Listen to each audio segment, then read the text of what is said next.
Are you searching for the best in online black radio? Then go to blacktalkradionetwork.com, helping you filter through the noise. Real talk, black talk.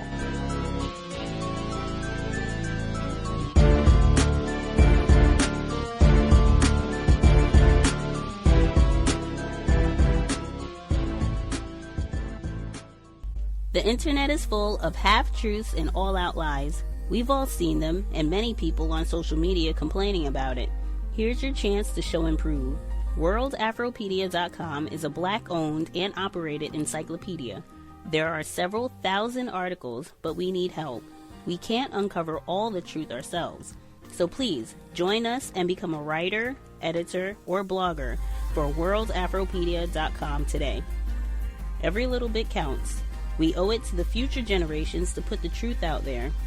Visit WorldAfropedia.com, the African-centered encyclopedia, a global database of African knowledge for the purpose of bringing about global African wisdom and understanding.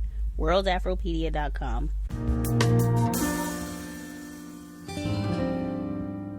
Context of White Supremacy, Gus T Renegade in for another broadcast, hopefully to share constructive information on the system of white supremacy. Today's date, Wednesday, November 2nd, 2016. So I have been told. The broadcast for today, one of our listeners, long time listener and investor, he suggested our guest for today's program. We are on very early, but she suggested our guest based on a video segment where she was talking about teaching and how she had an experience with racism while teaching at an international school in Uganda. Really interesting segment. Certainly we'll talk about that today. As I checked out the rest of her channel, she had quite a few different videos talking about her views on racism and even how she has seen racism being on the other side of the globe in Uganda. Now, she was born in the United States, I believe the Chicago area. She got an interest around 2010 in educational opportunities abroad. She's spent some time in Costa Rica. I think she's been in Uganda for over a year now. Real pleasure to have her on the program, and I think she would underscore, most importantly, she is a black mommy.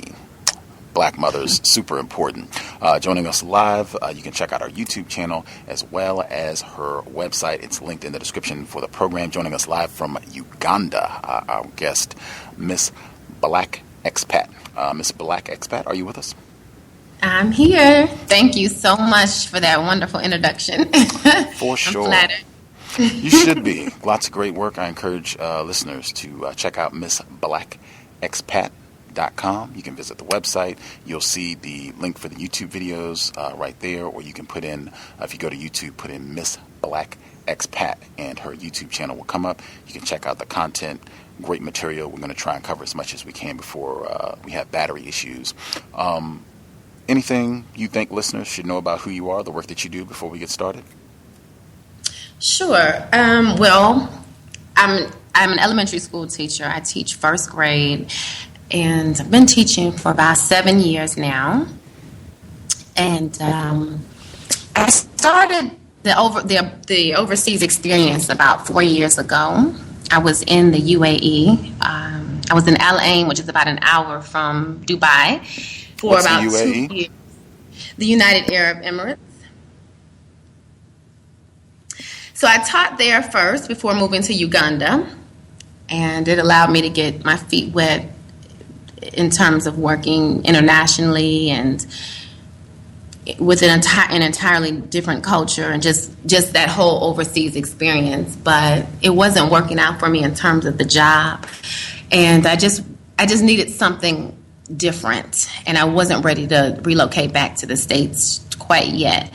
I had been interested in working on the continent for quite some time, especially after my experience in the Middle East, and more specifically, I was looking at West Africa. I had applied to a couple of schools in Senegal, Ghana, and I even tried a school in Mozambique. I know that's not in West Africa, but I was just making every effort I could to try to have a teaching opportunity somewhere on the continent. And so I'd never heard back from any of those schools. I had my resume on searchassociates.com, so I started to apply for jobs back in the U.S., and I'd actually got a job offer, but I still just wasn't settled with that. So maybe about 2 weeks after that initial job offer from the States, I received a call from the current school that I'm at now asking for an interview, and that they had seen my CV. And the interview obviously went well, and they offered me the position, and that's kind of how I landed here. But Uganda was not my first choice. What was your first choice?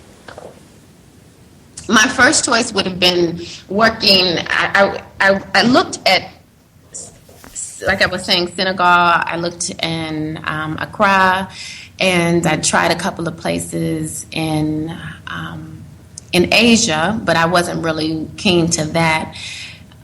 And then, like I said, in the U.S., but Uganda, I hadn't really thought too much about it. I had some friends that were lived in the UAE that were Ugandan, and they would tell me so many stories about it, and I became interested, but I never expected that I would live here. Wow. We are excited to talk about some of the details of your experience and how that has impacted your view about racism globally. For our listeners also to know, she is a trooper hanging in. They just had a major storm over in Uganda and knocked out the power. And she's hanging in tough with the generator in tow. So we appreciate her efforts for her this evening, for me this morning. For people who have not seen your channel, YouTube, or seen some of your content at your website, you are a black female, is that correct? That's correct. Right on. Lovely black female, I would add. You use the term racism in your writing. You have your blog at MissBlackExpat.com. Then you have your YouTube channel as well. Use the term racism. What do you mean? What is your definition when you use the term racism? I view it as when a group of people or an individual shows some type of hate or discourse toward another group of people or another individual in whatever way, whether it's verbally, indirectly, directly, maybe based on, of course, something to do with the color of their skin, maybe from a demographic or socioeconomic status. Anytime the other person feels that they are in some way superior to that other group or individual, that's and that is classified in regards to the color of their skin, or, like I said, another demographic, then it's, to me, considered racism. Okay. Is it possible for a black person to practice racism against a white person? Do you think that's possible? I believe so, yes. Okay. Have you seen that happen before? A black person practice racism against a white person? Like, can you think of a time where that happened? Yeah, I mean, I see it all the time. Yes. I mean, in terms of just expressing frustrations or you know, a dislike towards something that, you know, that they've done. I mean, I've seen it before that we as black people have had that, you know, level of frustration where it, you know, whether it's through verbal retaliation or physical or whatever, just maybe comments that have been made that indicate there is an issue with, because they're white, you know, that they have an issue with who they are. I see. I get, and this is why I know for people who listen to this program, if they're new listeners, I think it's so important. We start our broadcasts with the definition of racism. I'll share my definition of racism and ask the guest if she or he thinks my definition is accurate. Sometimes I'll do it the other way. I'll ask the guest if they have a definition of racism, and we'll see what they bring to the table. It's so important because so many people have different definitions for the term racism, but I think a lot of times we don't share our definitions, and we assume that everyone, agrees with our definition, or that we all have the same definition, and that's not true at all. The real point I want to make, I would hope people make an effort to have definitions that reflect truth. What you described in terms of you seeing black people that maybe have some frustration or anger towards whites, I think that's very logical. To me, that's not racism. To me, racism has to be about power to abuse, dominate, mistreat, and there's nothing that can be done about it, that type of power. And just me personally, I don't see any evidence of black people being able to abuse, and particularly large numbers of whites being able to abuse and mistreat them, and nothing can be done about that. I'm just not aware of that existing anywhere on the planet, anywhere in the known universe. Are you aware of that, where white people can be abused, mistreated, anything? Black people can do anything they want to whites, and nothing can be done about it by anyone. Are you aware of that? That's an interesting perspective, and I'm so glad that you shared your thoughts and your definition on racism. And I guess I didn't think about it in that large of a context in terms of, the power issue, because, you're right. And us, even in numbers, we don't have that same effect in terms of what we can get away with, or, in terms of seeking justice, because it's all about, them, trying to have that ultimate control and power. So from your perspective, I can see where you're coming from.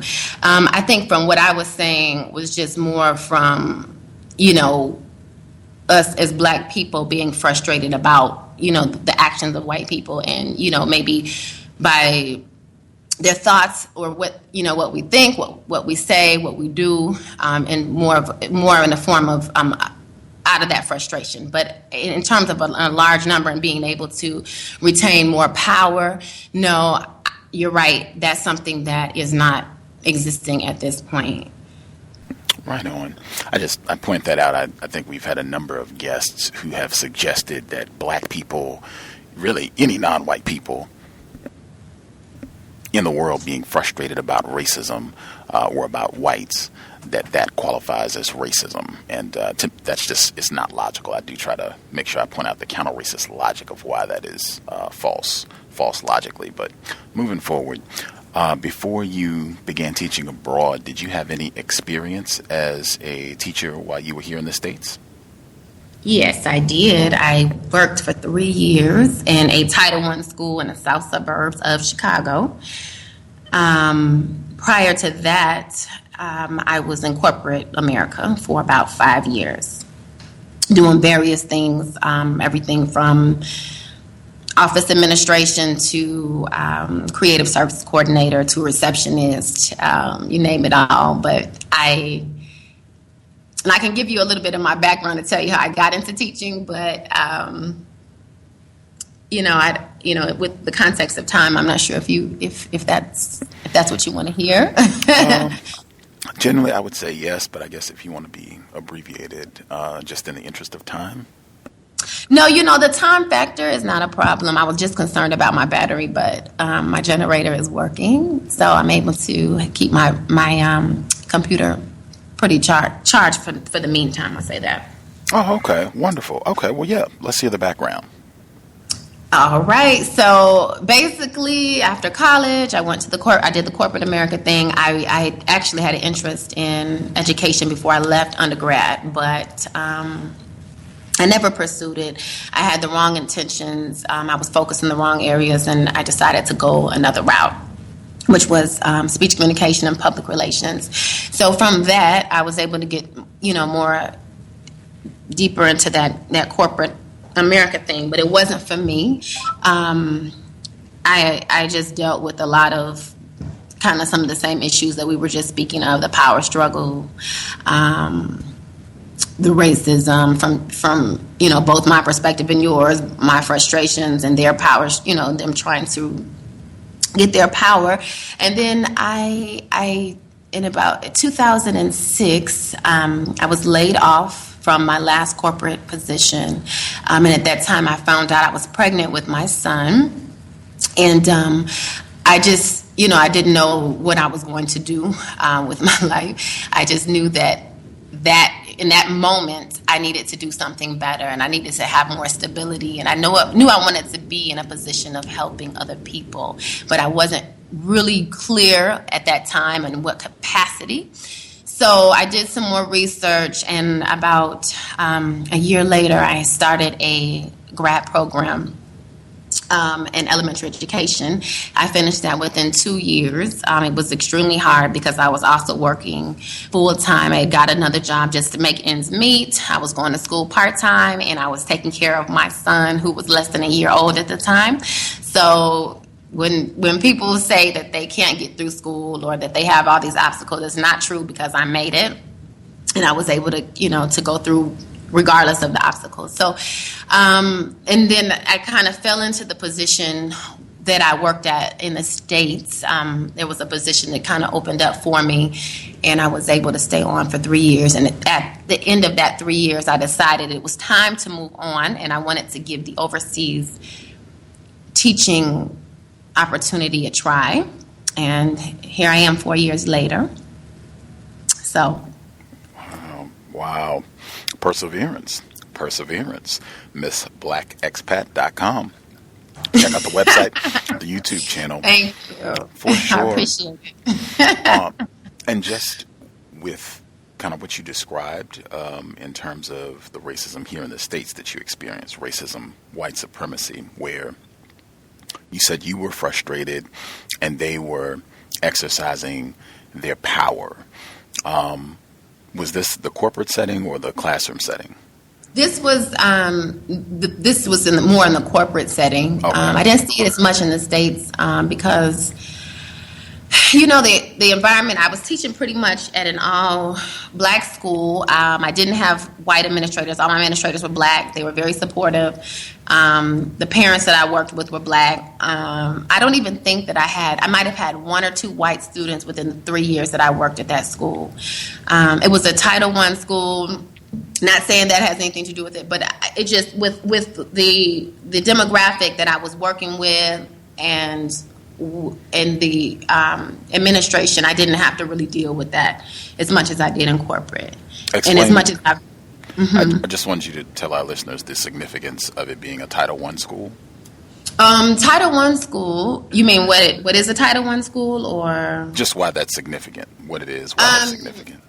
I think for me, and I'll preface this with saying that because that first experience was probably the best teaching experience that I've ever had, and I actually miss teaching in that school. But a Title I school basically means that most of the children, a large percentage of the children, are on free and reduced lunch options based on their parent income. And why that was significant to me is because since I've been overseas, I've worked with the most privileged, spoiled, unappreciative children because their parents come from very wealthy backgrounds. They have a different lifestyle, and the children that I worked with in the States, they were, they didn't have that. So those same experiences, they were very came more from a humble background, were more appreciative of the things that I would do for them. They wanted to be there. They wanted to learn. Again, I was working with a first grade, in the first grade, so my kids were a lot younger. But I appreciated that experience because it just taught me a lot, and it just really kind of showed me the true definition of what it means to be in education and just working for my community, because I was working for, fellow African-American children, and I'm giving back to my community that I grew up in. Now, since I've been overseas, although it's been a really good experience, but these children, they can't relate to my background, nor can I really relate to theirs, and sometimes there's a little bit of a disconnect because of that. And so, like I said before, I felt like I had a better connection with those children, and that I was really making that impact, and that I knew that I had an effect on their life. Wow. So glad we got the additional detail.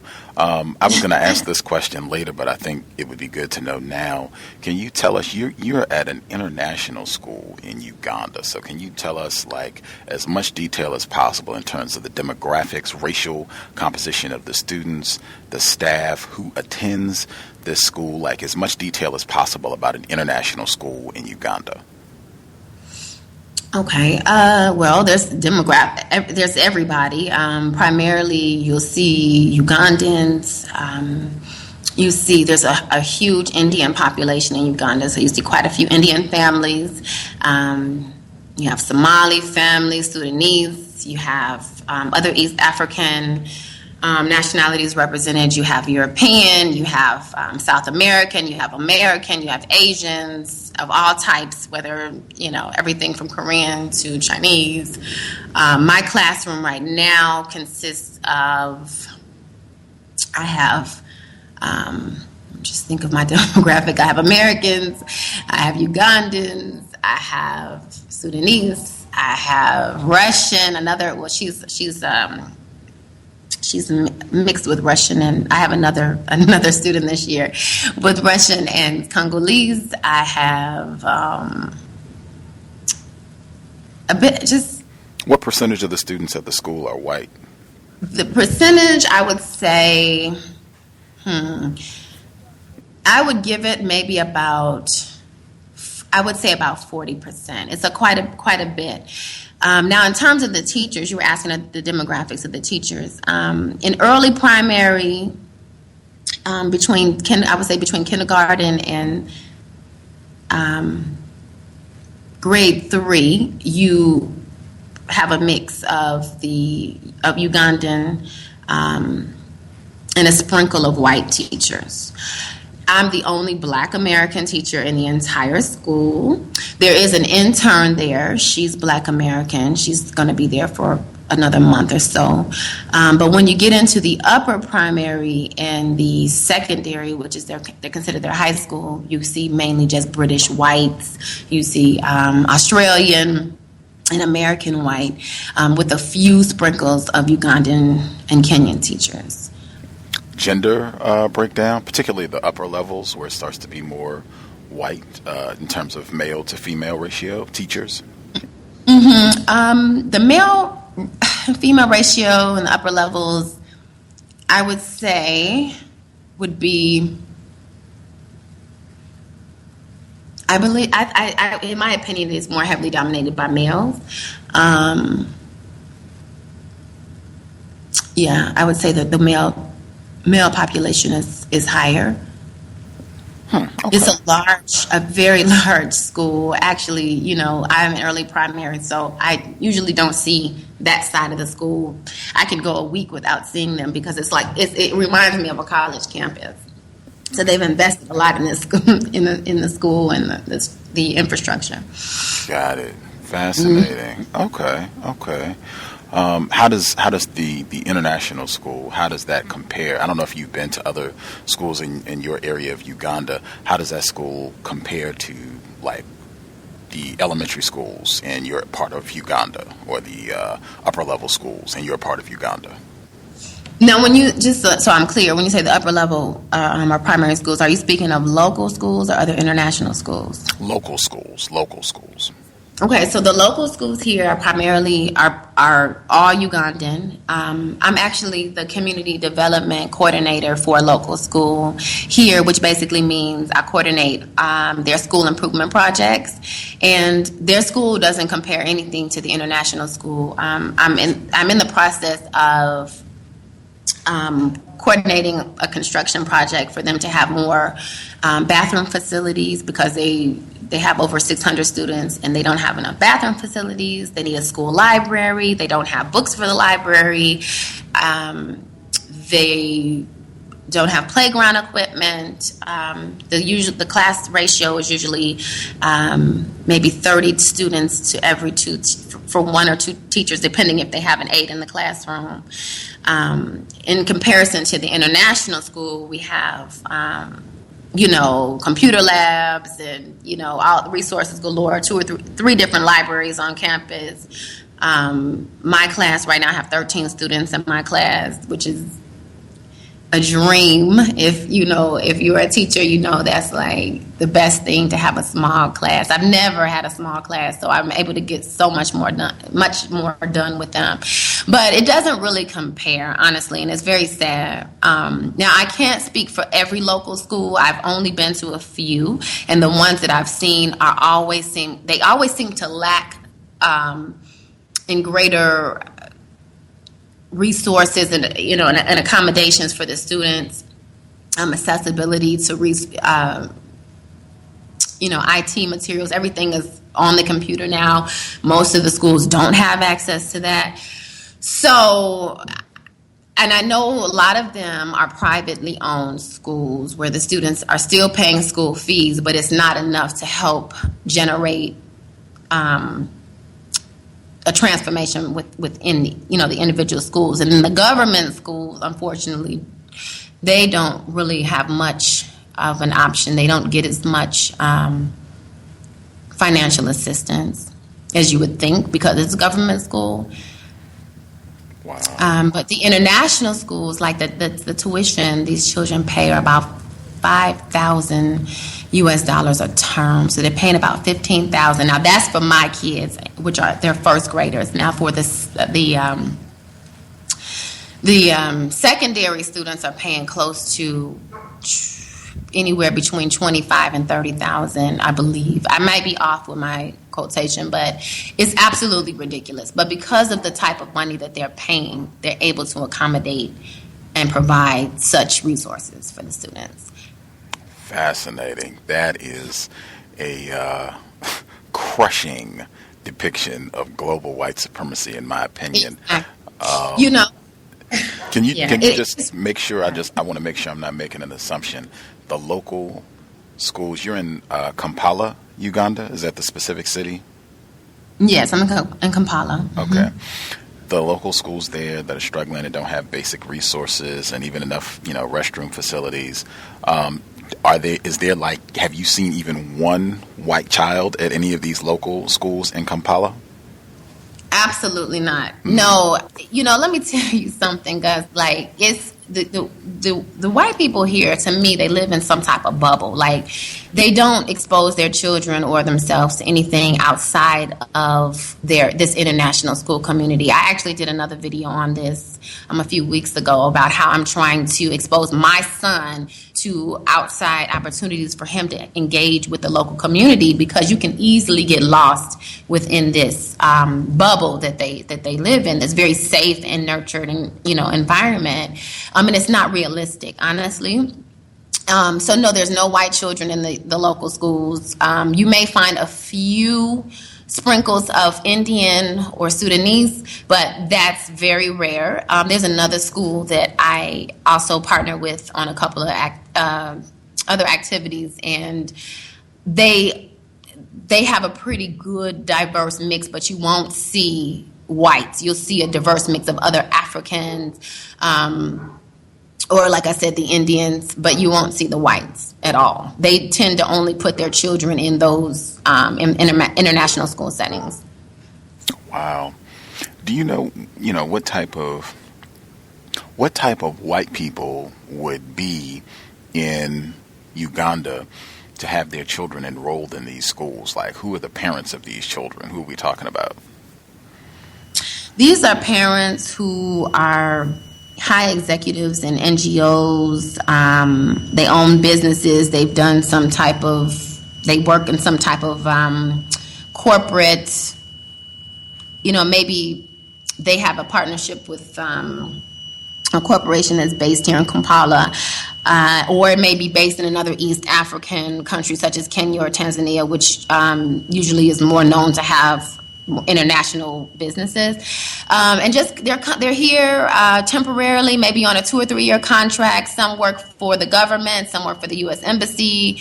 There's just different types of positions that I personally seen them, working while they're here.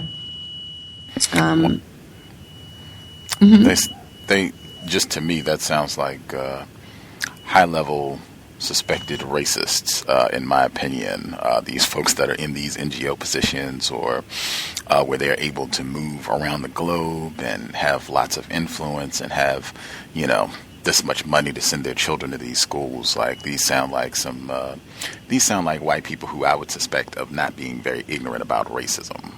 That would be my suspicion. I could be in error, but that is fascinating information all the way around to get more detail about your schools. How much? It is. I'm sorry, my lights just went out. That's what why you hit the beep. No, it's okay, but I'm fine. My computer is okay. Wow. So no,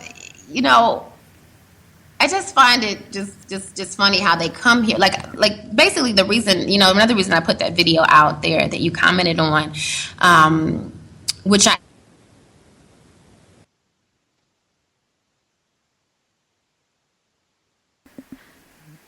Uh-oh. Are you still with us? Not hearing Miss Black Expat? Not hearing Miss Black Expat? Oh, no. She told me just before we went live that they were having she's dialing back in. Let's see. But she said they were having a really bad storm, and she had lost electricity briefly, and she just said her lights went out. So, I mean, she was really being a trooper and hanging in. Let's see if we can. I think we got her. Hey, I'm here. Are you?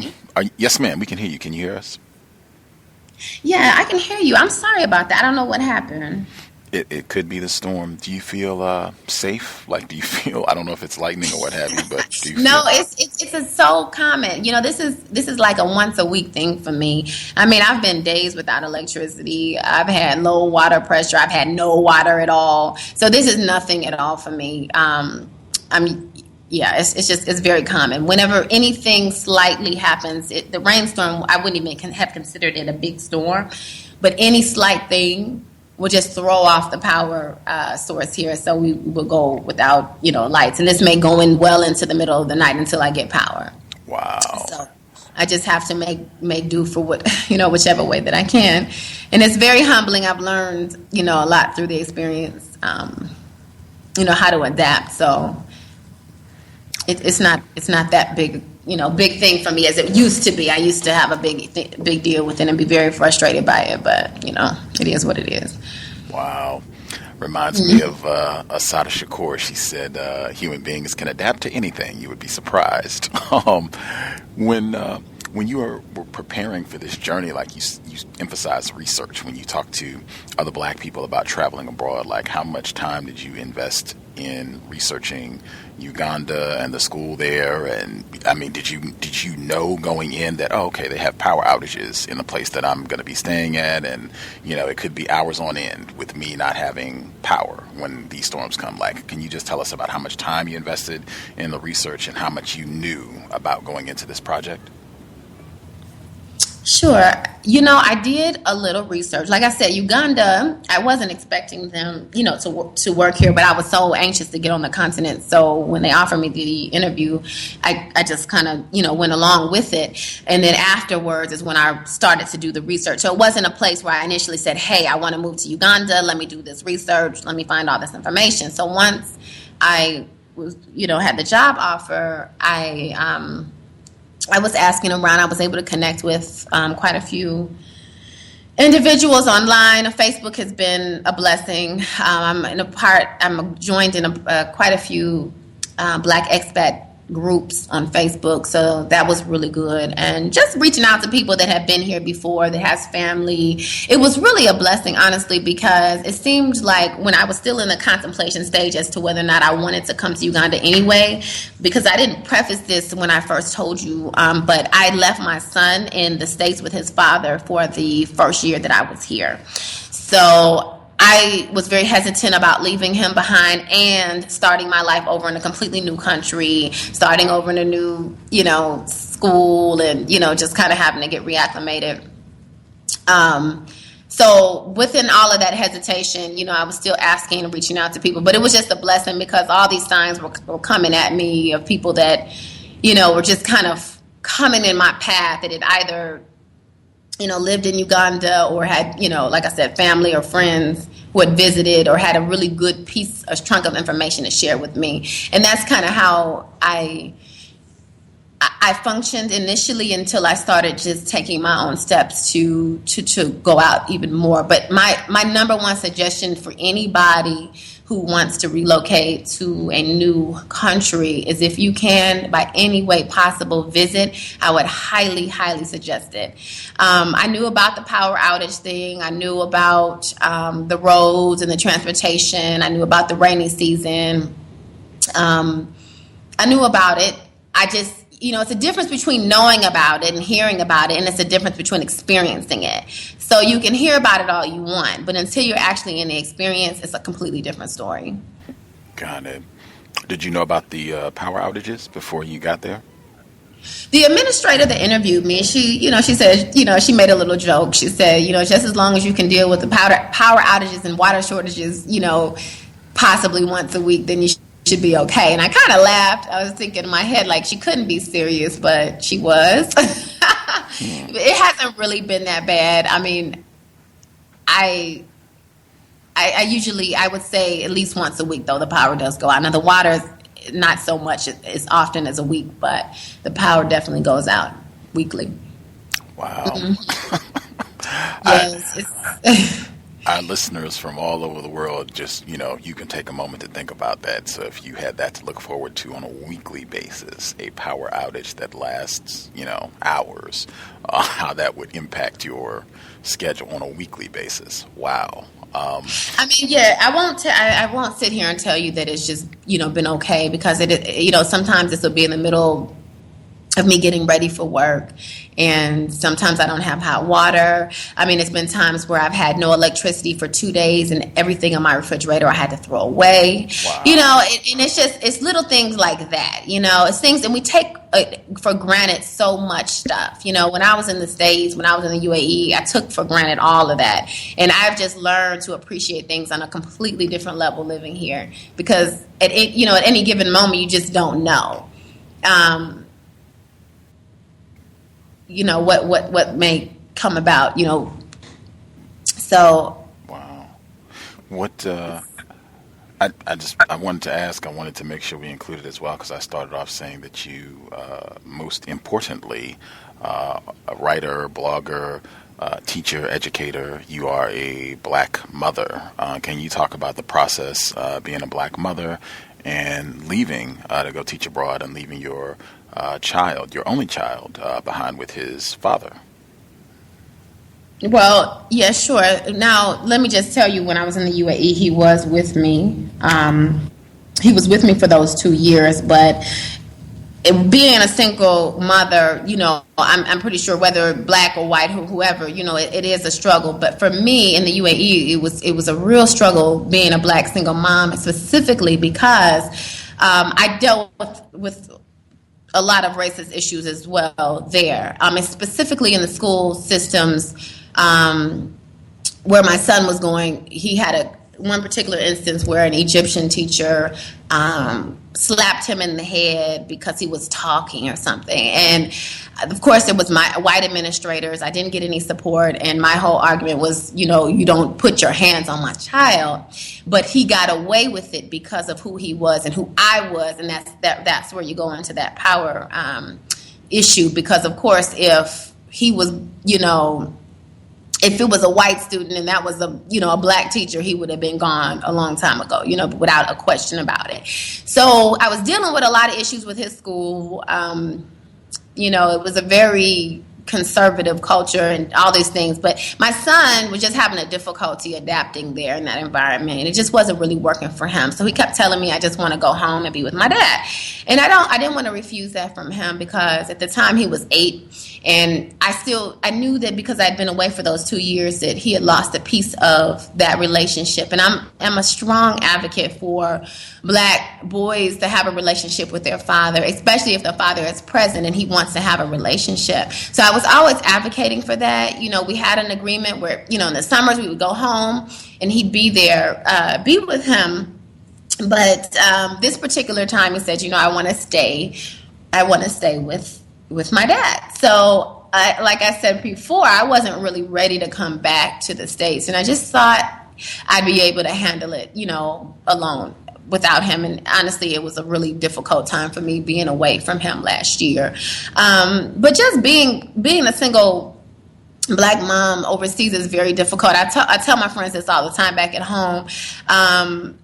You don't realize what you have until you don't have it. So at home, I have a really good support system between my parents, my siblings, friends, distant family members. I always have people that have been there for me and have helped me,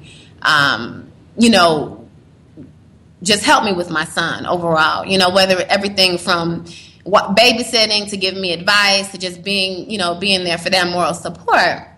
But being here, of course, family is the phone call away, but it's nothing like having your support team in your circle, around you in your physical space. So that has been an extreme challenge for me. Financially, it's difficult because, raising a child, overseas, and, the income is not really as good as people may think. That's another thing if somebody is interested in teaching, especially teaching. Now, I can't speak for other professions, but with teachers, there's just not a lot of money involved wherever you go. But especially when you come to places like Uganda, you will find you'll get a lot of other accommodations. Like I get free housing, and tuition for my son is free. Membership to the gym is free. I get a lot of incentives, but in terms of living wage, it's very difficult. And then just being a mom, it's like I always feel that boys need a male presence in their life. Whether you have a relationship with the father or not, a boy needs a male presence, whether in the form of a mentor, uncle, brother, whoever, he needs that male presence. And I find that to be a little bit difficult here, where I haven't really, he doesn't have a consistent male mentor. He's involved in several activities. I keep him busy. He's in basketball. He's in swimming, robotics, and he has male teachers. But I really would like for him to have more of a one-on-one connection with somebody, but it's very, it can be a little bit difficult to the point where I'm considering moving back home so that I can have that support and for him to be closer to his father, to my family in the long run. Wow. Context of White Supremacy, Miss Black Expat. Visit the website, missblackexpat.com. With the school incident that you started with when you were in the UAE, and you said it was difficult, you felt like you were experiencing a lot of racism, white supremacy, I would say. Your child was having a difficult time adjusting. You said that this white male teacher, struck your son, and nothing was done about it. He wasn't, reprimanded or anything, and it wasn't a big deal. Did they have a policy where, they explicitly stated that teachers are allowed to strike students?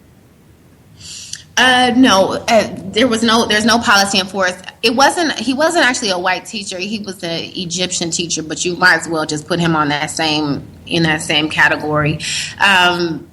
But it was a white American male administrator who was the one telling me that it wasn't that big of a deal, and in more or less words that I need to get over it and move on. Wow. I was treated very. I had to file a grievance with the main corporate office of the school that he was. Basically, it's a school. It's a private school, and it fell under the a major conglomerate of different private schools in the UAE. So, and I had to literally go to the main office and file a grievance against him because nothing was happening face to face. But yeah, he basically thought that, it wasn't anything, he didn't see it happen. The teacher said he was sorry, and he gave him a warning, and he won't do it again. But he wasn't able to pull, and this was something that I wasn't able to obtain, which was anything in their policy stating about the no hitting. But he did clearly state that there's no hitting allowed. Now, the teacher blatantly lied on me initially, saying he did not do it, when my son would never lie to me about anything like that. So then he comes back again and says, he's sorry, he didn't mean to. It wasn't really a hit. It was a tap. He's trying to belittle everything. It was ridiculous. The things that I had to go through with this situation, it was just nerve-wracking. And here I go again in an isolated place, away from that support, by myself, trying to raise my black son in a different culture and dealing with all of these different implications along the way. And it has, it's been very difficult. So, thankfully it was toward the end of the year. I felt powerless, really, honestly, because everything that I was saying as a mom was really going out of the window. They weren't respecting what I had to say, nor were they trying to take any further action other than, look, we told you he has the warning, and, get on with your life, basically. Again, if I was a white mother, or if this was a black teacher, everything would have been completely turned around. That teacher wouldn't probably even had a chance to explain himself before he was pushed out the door. So I really completely respect everything you say about the racist issue in terms of power, because it is white supremacy. He knew he can get away with that as that white administrator in that position, and he can pretty much, do what he wants and his will. He needed that teacher. And he felt that me, as a black mother, what my thoughts and what my feelings were toward the action that was taken against my son were irrelevant. That at this point, what mattered is that his staff was, still there, and and people went on with their day. And white people try to avoid conflict. It's like I've seen that a lot in my journey internationally, and it's just a different breed of white people, but they really try to avoid conflict, and he was trying to just brush it completely off. I wasn't having that at all. So when he completely brushed me off, I went above his head and I filed the grievance. Again, because I'm out of my element. The things that we do in the States is not necessarily as deeply impacted as they are in other parts of the world. That grievance wasn't necessarily that big of a deal to them. It's just like, okay, you fill out this paperwork, we have it on file. Thank you for letting us know. As opposed to if I was in the States, I would have been a completely different, I could have taken legal action. So in some respects, I do feel that I'm so limited in the things that I have access to in terms of me trying to obtain some type of power or getting justice in situations. Right. I want to make sure I point out as well. I did snicker there. We've talked about that, laughing. This is serious. This is war. And certainly it is not humorous at all. A black child being violently assaulted again in a classroom setting, and then a black mother not being able to do anything about it. But the portion or the point where I did snicker was when this white teacher lied, struck your son, lied about it, said he didn't do it, then came back and then admitted that he did do it, but said that it was not a hit, it was a tap. And that sort of thing, that happens. The humor in it for me was that is white culture. That exactly what you said, where terrorism against black people, it always gets minimized, where we're not using the correct terms, where that becomes a tap, where slavery, enslavement of black people becomes migrant workers, where you end up with all of these nonsense terms, microaggressions, where I encourage listeners not to use that term because it's the same thing. It's minimizing. It's always something small when black people are mistreated, and we should get totally away from any concept or any terms that suggest that this is something minor. This is just, a meager offense against little childish black people who are so easily offended and just can't let things go, which is kind of sounds like what the white administrator told you. Just, let it go and, move on about your day, man. Stop wasting our time with all this. Wow, I also wanted to, ask directly, you also, because you have videos about your observations about how racism, white supremacy as a global system, how it impacts the Ugandans, and you have a whole video where you talk about colorism in Uganda, and I want to know, are you treated by Ugandans, are you treated differently on the basis of being African American?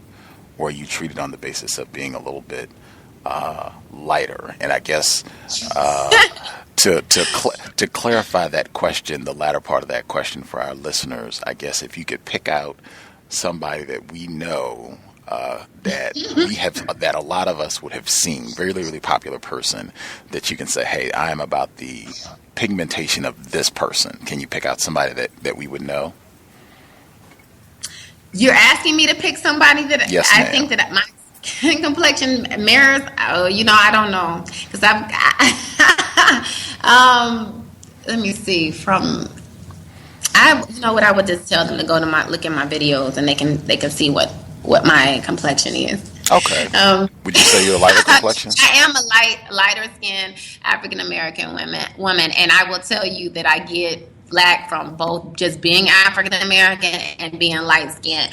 Now, I think it's more from the light skin aspect, honestly, because I have seen other African American women here, whether visiting or living, who are brown skinned or just more brown than me, or and they don't get the same treatment, pretty much, or they are more welcomed or more the initial response is not as negative as it is with me. Like, I think when people see me, they don't know where I'm from or how I'm going to respond or act, and they tend to generalize you based on that alone about your complexion, and I think it also depends on the person in themselves. If they've been exposed to a lot of different people, if they're well traveled, well educated, and knowledgeable about African Americans, about different cultures, it is a different perspective. It doesn't happen with everybody, of course, but depending on the areas that I go into and the people that I talk to, I'm received differently. And then when my accent, naturally, I don't sound like I'm from here. I have a strong American accent, and they pick that up and tend to put a lot of, and you in that general box. And here they call Americans or white people Mzungu. And not saying that they're calling you a white person per se, but that they're categorizing you as that status, as if to say, okay, she's not from here, so she must have money, or she must have this, or she must have that. And that's, it's so far from the truth. And I've had to fight so many battles in trying to not necessarily prove to people like, hey, I'm not like that, but, just to say, hey, give me a chance. This is me. This is who I am. Get to know me. And a lot of times I've had to be the bigger person and speak up and, hey, how are you doing? Initiate a conversation and try to build those relationships, especially with women. It hasn't been so much with men, of course, but women are usually, it's very hard to try to break that barrier. And I know it has a lot to do with colorism. I think that colorism has divided our race across the globe, whether you're in the U.S. or in, Uganda. I'm currently reading a book right now about colorism and how colorism has just affected us as a people, and how it's meant as that conquer and divide type tactic to keep us, hating each other. And it's unfortunate, we all come from the same, and, why are we having to be separate and classify ourselves as one thing or the next?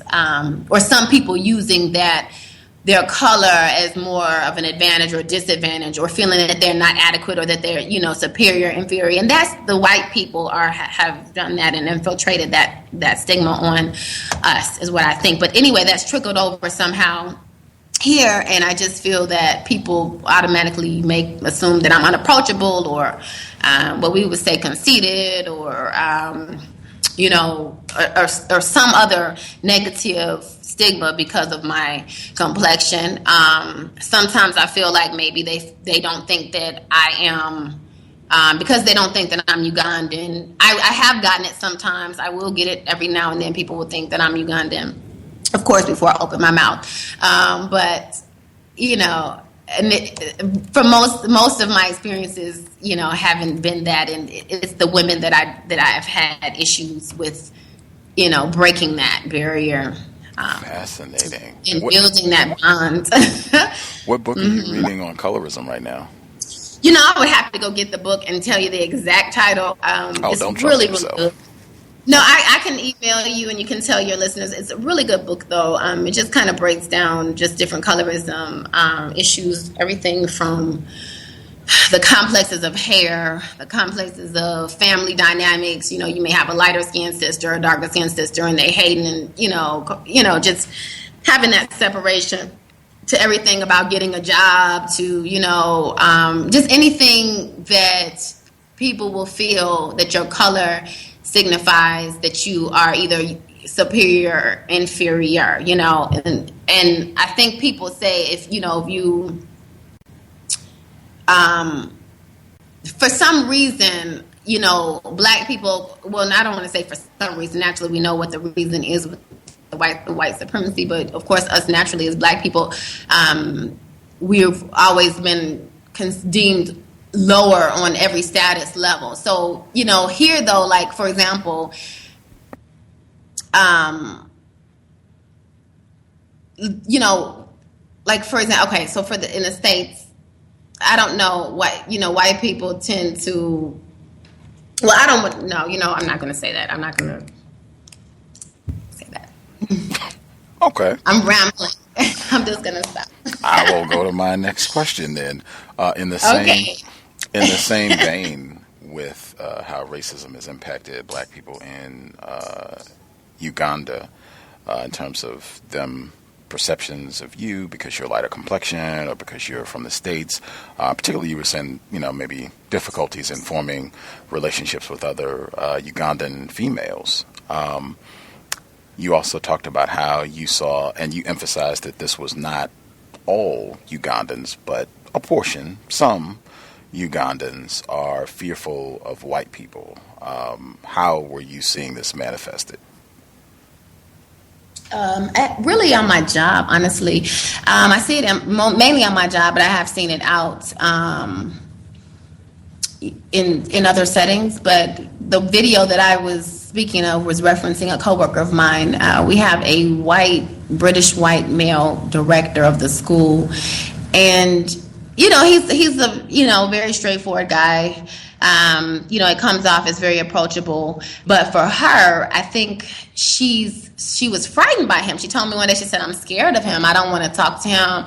I said, "Well, why are you scared?" She said, "I just don't know." But she just kept saying she was scared. But I think that somehow, I've seen this in a lot of Ugandans, that they have, been programmed to be scared and fearful of these, whites in these higher level positions. I don't know if it's fear of losing their job if they speak up, fear of, being judged, and that they have to put themselves lower to kind of feel, I feel that they're putting themselves in a lower category around these white people, like as if they don't have that. This lady, she didn't have the confidence to approach him. She didn't want to be, seen just sitting at her desk. She said, "I have to always keep busy when he comes around. He may say something. He may do this. He may do that." So it's just this initial feeling of them being a threat in some sort. And that to me is like that colonized mentality, because, they somehow feel that, that the white man is going to, it's that power. It's just going back to the power thing. Somehow they feel they just have that inferiority complex. In public, I've seen it differently. out of the workplace where they will be over accommodating to white people. Basically, I've been in situations where I've been in the front of the line and a white person will just have their white privilege hat on and just come up to the front and just expect to be waiting on because of them being white. And they will stop working with me to accommodate this white person. I've cut so many people out because of it. Because, and I tell them straight to their face. I say, you stopped to work with me because this was a white woman. It's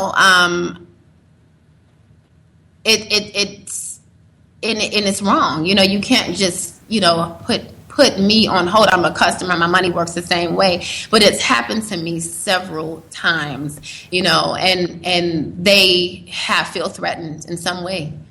And it just comes out in different, just from the actions that I see.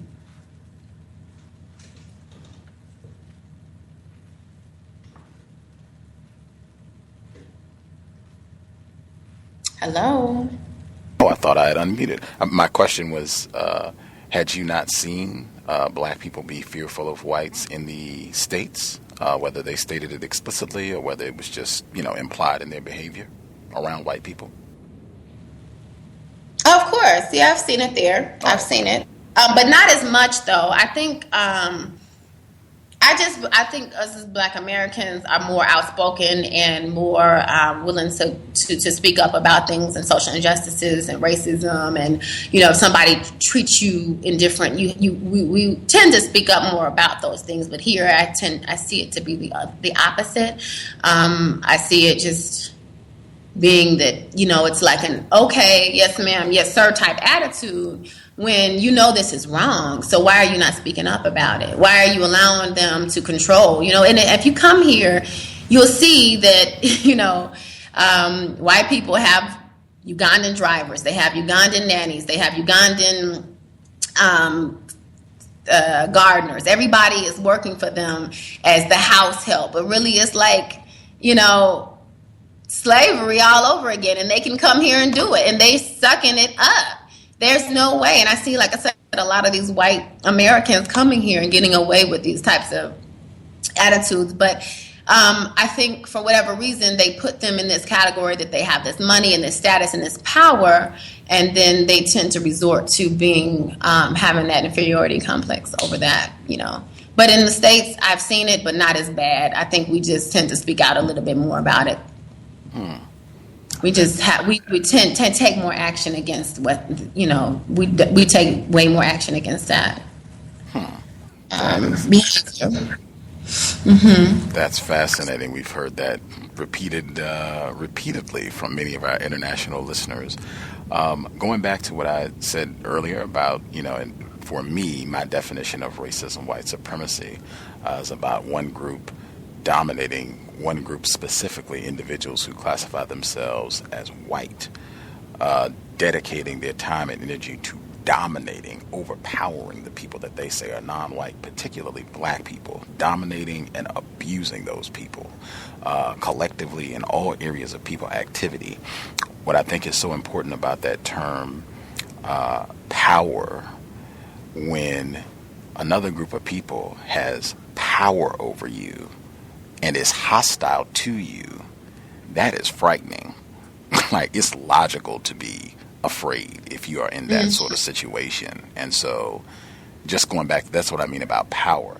I don't bump into white people who are like afraid that black people are going to, stop them from getting a loan at the bank or are not going to hire them for a job, even in Uganda. Or are going to do something and just ruin their whole. I generally don't see white people who have that sort of fear of black people. Sometimes it's kind of irrational, their fears that they have of black people, if they say they're afraid at all.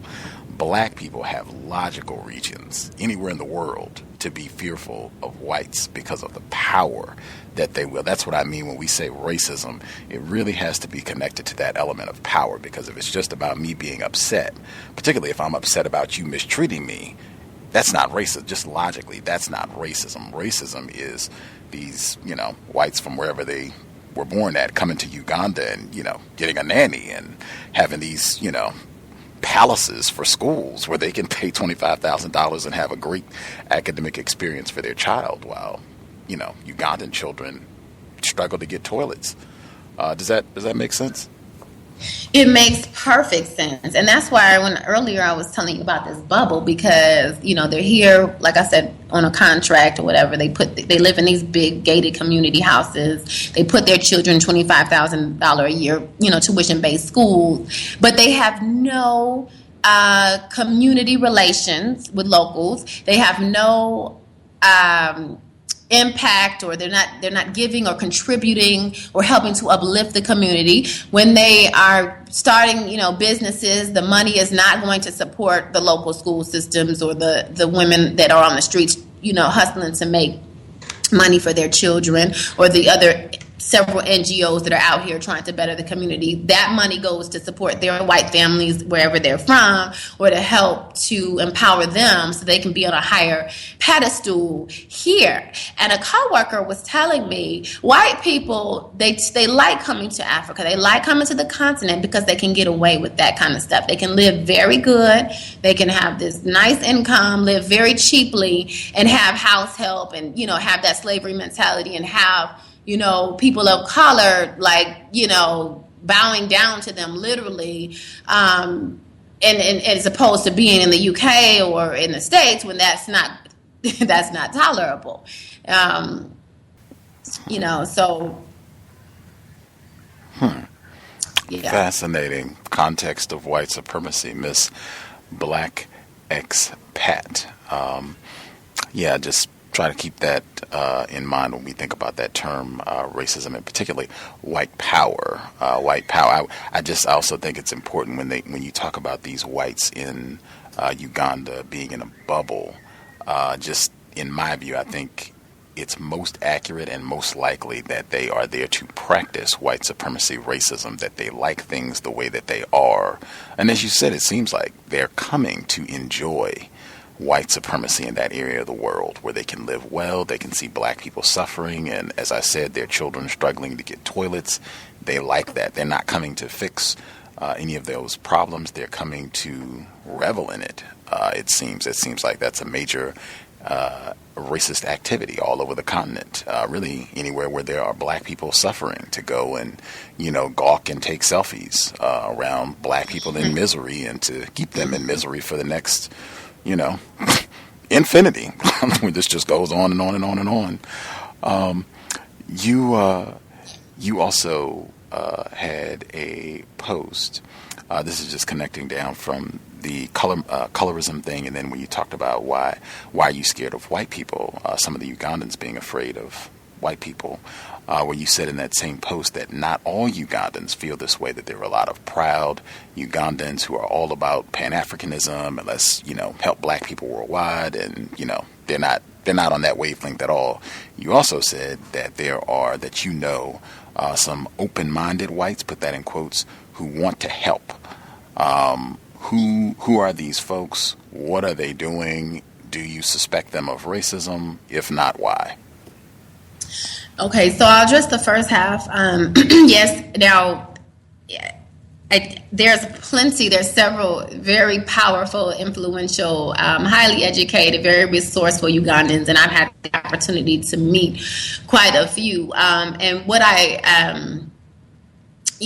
appreciate about those relationships is, that I've learned, about the resilience overall, that that they are the ones, that are advocating against whites being a part of any of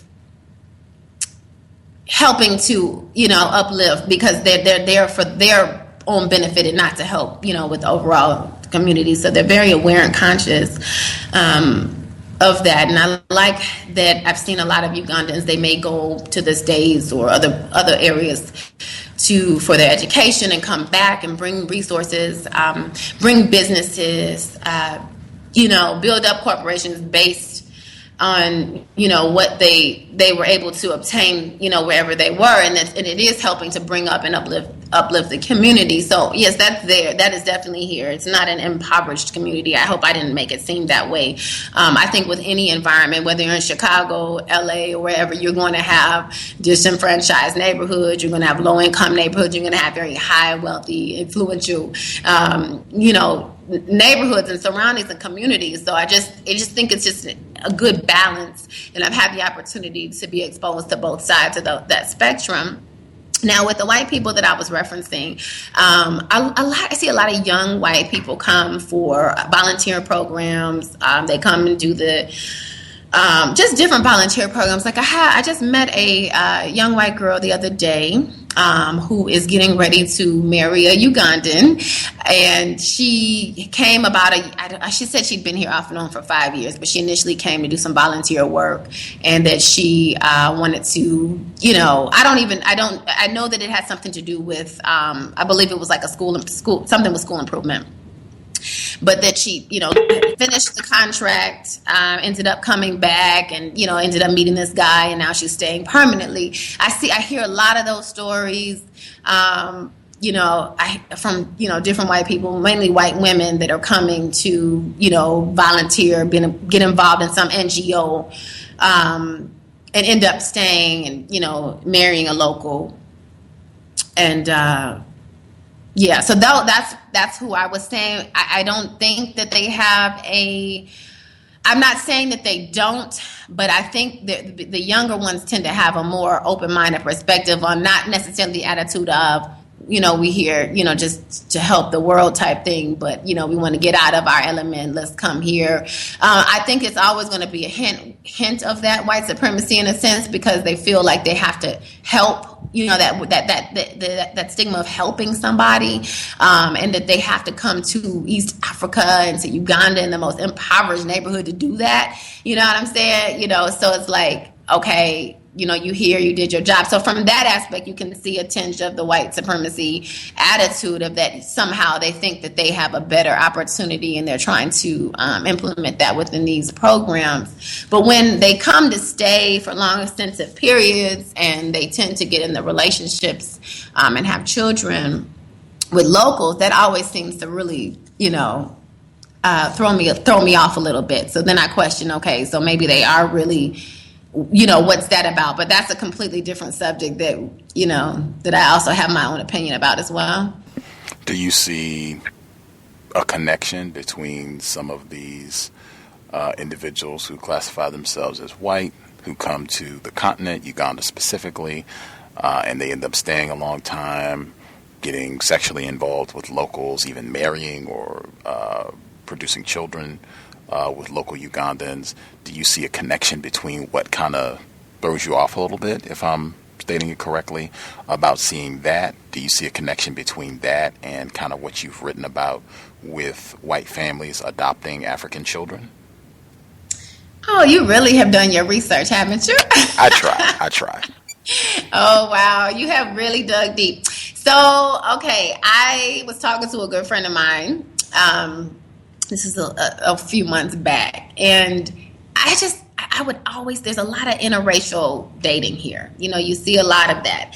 And I started to question it, like, why are these white girls coming here, dating these Ugandan guys? They end up getting married and everything. Not knocking on the Ugandan guys at all, but I'm just saying, what is it? They're just purposely coming here. I know that you're getting pregnant and they're having these babies. And he basically was telling me, can't you see the pattern? They're coming here, trying to break up, he was basically saying to break up the color and the race, and, trying to water down that, to intermix the children, that not to have to keep it in line with being, that child to have a fully African, lineage. And so I had to think about that. Is it really that deep where they're really making an effort to get impregnated by a Ugandan man?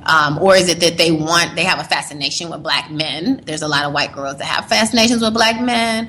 But it's happening so often. But the adoption piece that I brought up, now that's a whole nother subject, because it's like there's these white American or white British families are coming here and they're adopting Ugandan children and uprooting them out of their Ugandan culture and taking them to the U.S. or wherever and raising them in their white supremacy-based household environments. And my fear is that these Ugandan children will grow up with a complex or not knowing who they are, knowing, exactly, what they're basically who they are, and not having identity complex and not being able to connect back with their families and things like that. So that was my whole purpose of putting that video. I don't know if that was a video or a blog. I think it was a blog. But the dating thing, I keep telling myself I want to do an interview, and hopefully not to offend anybody, but just really interview and get deep down and just interview some of the white women that I've seen, that I know personally. I've asked Ugandan men that are dating white women, and they just say, some people are telling me it's for the money. I think, again, some Ugandans are still fascinated with the ideal of having a white woman as like a trophy piece, which, ideally in the States, you still see black men dating white women as like, hey, I've, made this accomplishment, because they don't, unfortunately do not respect and appreciate the black woman. That's how I look at it. But, then some people say, oh, they're just in love, and I'm just, I find that a little difficult to understand about the love piece, because you're coming from two totally different backgrounds. These are, white women from the States coming here to Uganda. Now, I'm not saying that, the Ugandan men that they choose are not of worthy status, but it's like, you really had to come to Uganda to find your husband. I don't know. I'm baffled by it. So instead of me making all these assumptions, I really did want to just break down and interview a few of these interracial couples, just to get a deeper understanding of what this really means to them. You should do it. We would love to read it. I know many of our listeners, this is like way outside of our normal broadcast time. I know we lost a lot of our... It's no apology. You didn't do anything wrong. It's just it's such a massive time difference between Uganda and here. But I'm sure folks will listen in the archives. They would love it. I'm sure some people would, go out of their way so they could hear the live and not archive. If you could get any of these white women that are in these arrangements with black Ugandan males, or have adopted children, it would be great. We would love to read if you blog about it, or if you do a video about it, or if you want to do that and then get them to come hang out on our program. It would be great. We would love the chance to ask questions. I wanted to read a paragraph from that, because this was a blog post where you wrote about the adoption, and it's interesting because the question that I asked was, do you see a relationship between, because you have a pretty explicit opinion about all of the ways that white supremacy can be manifest when whites decide to adopt, I say abduct, these black children anywhere in the world, that sound very similar to my views about everything that's incorrect about white people being sexually involved with a black person. I think it's the exact same power dynamic. And the paragraph I wanted to read, and I even want to ask to see if there's a word missing. So you write, that is the same for the Africans who decide to intermix. It is your responsibility to make sure your children know who they are, even if you're not too proud of it. Is it not supposed to be in there, or is it supposed to just read, it's your responsibility to make sure that your children know who they are, even if you're too proud of it? Is that the way it's supposed to read, or is there supposed to be it must be a typo. Okay. I think I'd have to go back to that post. What I was probably speaking of is, even on both sides of the family, whether it's a white and black mix, that both sides, I believe, if that's what you decide to do, is to intermix and have children, that you on both ends have a responsibility to educate your children on both sides, whether you're black or white, Hispanic.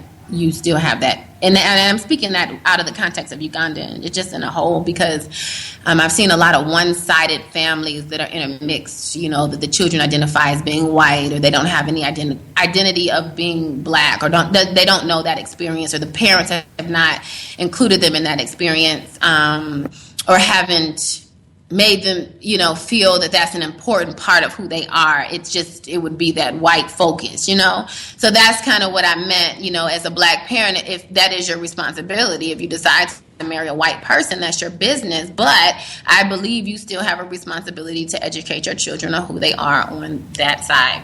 Right. You within that same paragraph, you continued. You said a good friend recently posed a question to me: Are Africans and whites integrating to purposely attempt to diminish the effects of the African race? Is it intentional that lighter-skinned children with less defined textured hair are more accepted in a society? You do say no to the question that he posed. I would submit that that is something that should be thought about, as well as the same thing with the adoption piece. I think it's the exact same thing in terms of whites having all this control over the future of the continent, the future of black people. We had people that did dial in with a question. Folks, if you have anything you would like to ask Miss Black Expat, feel free to chime in. The number 641-715-3640. The code is 564943 pound. If we have people that are listening while at work, you can email your question and I will read it on the air. The caller at 0325. Did you have a question for Miss Black Expat? Oh yes, I have a question. Yes, sir. And thank you guys. I really appreciate it. Like this time, the 1 p.m. time. Good for me anyway. But I wanted to ask a question about there's an article online with the Inquiry's Journal, and it's entitled Sexual Relations Between Elite White Women and Enslaved Men in the Antebellum South, a Socio-Historical Analysis by J.M. Allain. And I went to ask Ms. Expat, her if she's aware of, or if she has thought about the power differential between the white women that come over to supposedly help the Ugandans, the power difference between them and the Ugandan males, and if that power difference, if she thinks, or she believes, or she has thought about the power difference being like the same as during slave time, when the slave master, and the slave master's wife having power over the black male slave, and the black male slave having to acquiesce to whatever desire the slave master's wife had, and that dynamic being there.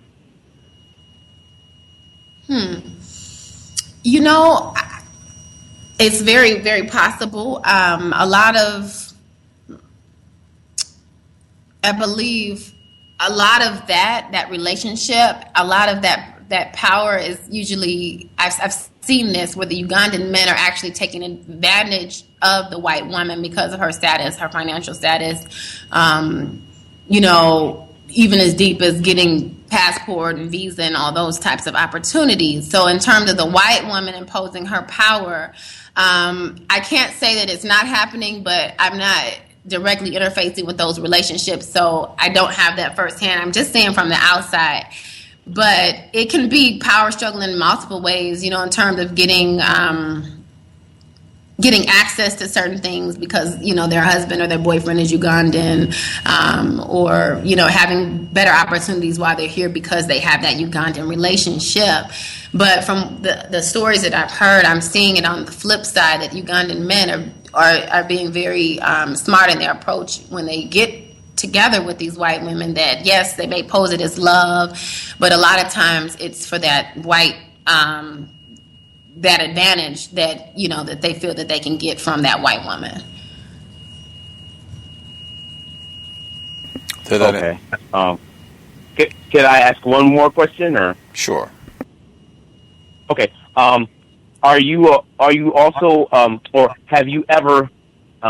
I know you talked about I saw the video where you talked about the Ugandan man, the white man who was practicing racism against a child, his non-white child.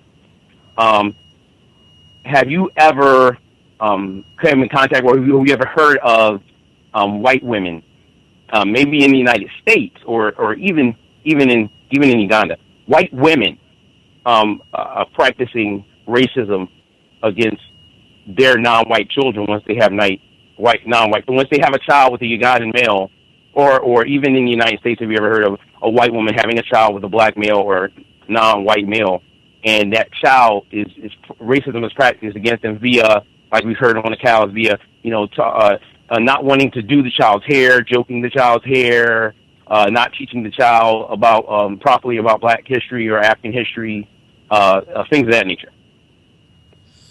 Yeah, I've seen that too. I've seen, they are trying to,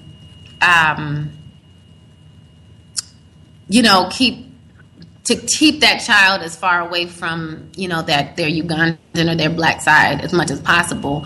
Maybe by what they expose them to, the type of friends that they allow them to hang around, the way they wear their hair, anything, that can try to keep them, not really confident or sure about their ethnicity, their race, their black ethnicity. So yeah, I've seen it on both ends of the spectrum in the States and in Uganda as well. I can't think of like a specific, but I know that it is It's happening. And I think that here they can probably get away with it a little bit more than they would in the States. Wow. I hope I answered your question. Sorry if I didn't. You did. I did have one more, if Gus will let you ask one more. Okay. All right. I wanted to ask you, are you aware of the, I guess I would say circuit, the circuit that many white women go on internationally? I think it's many older white women go on this circuit. It's like they go to the islands and things of that nature.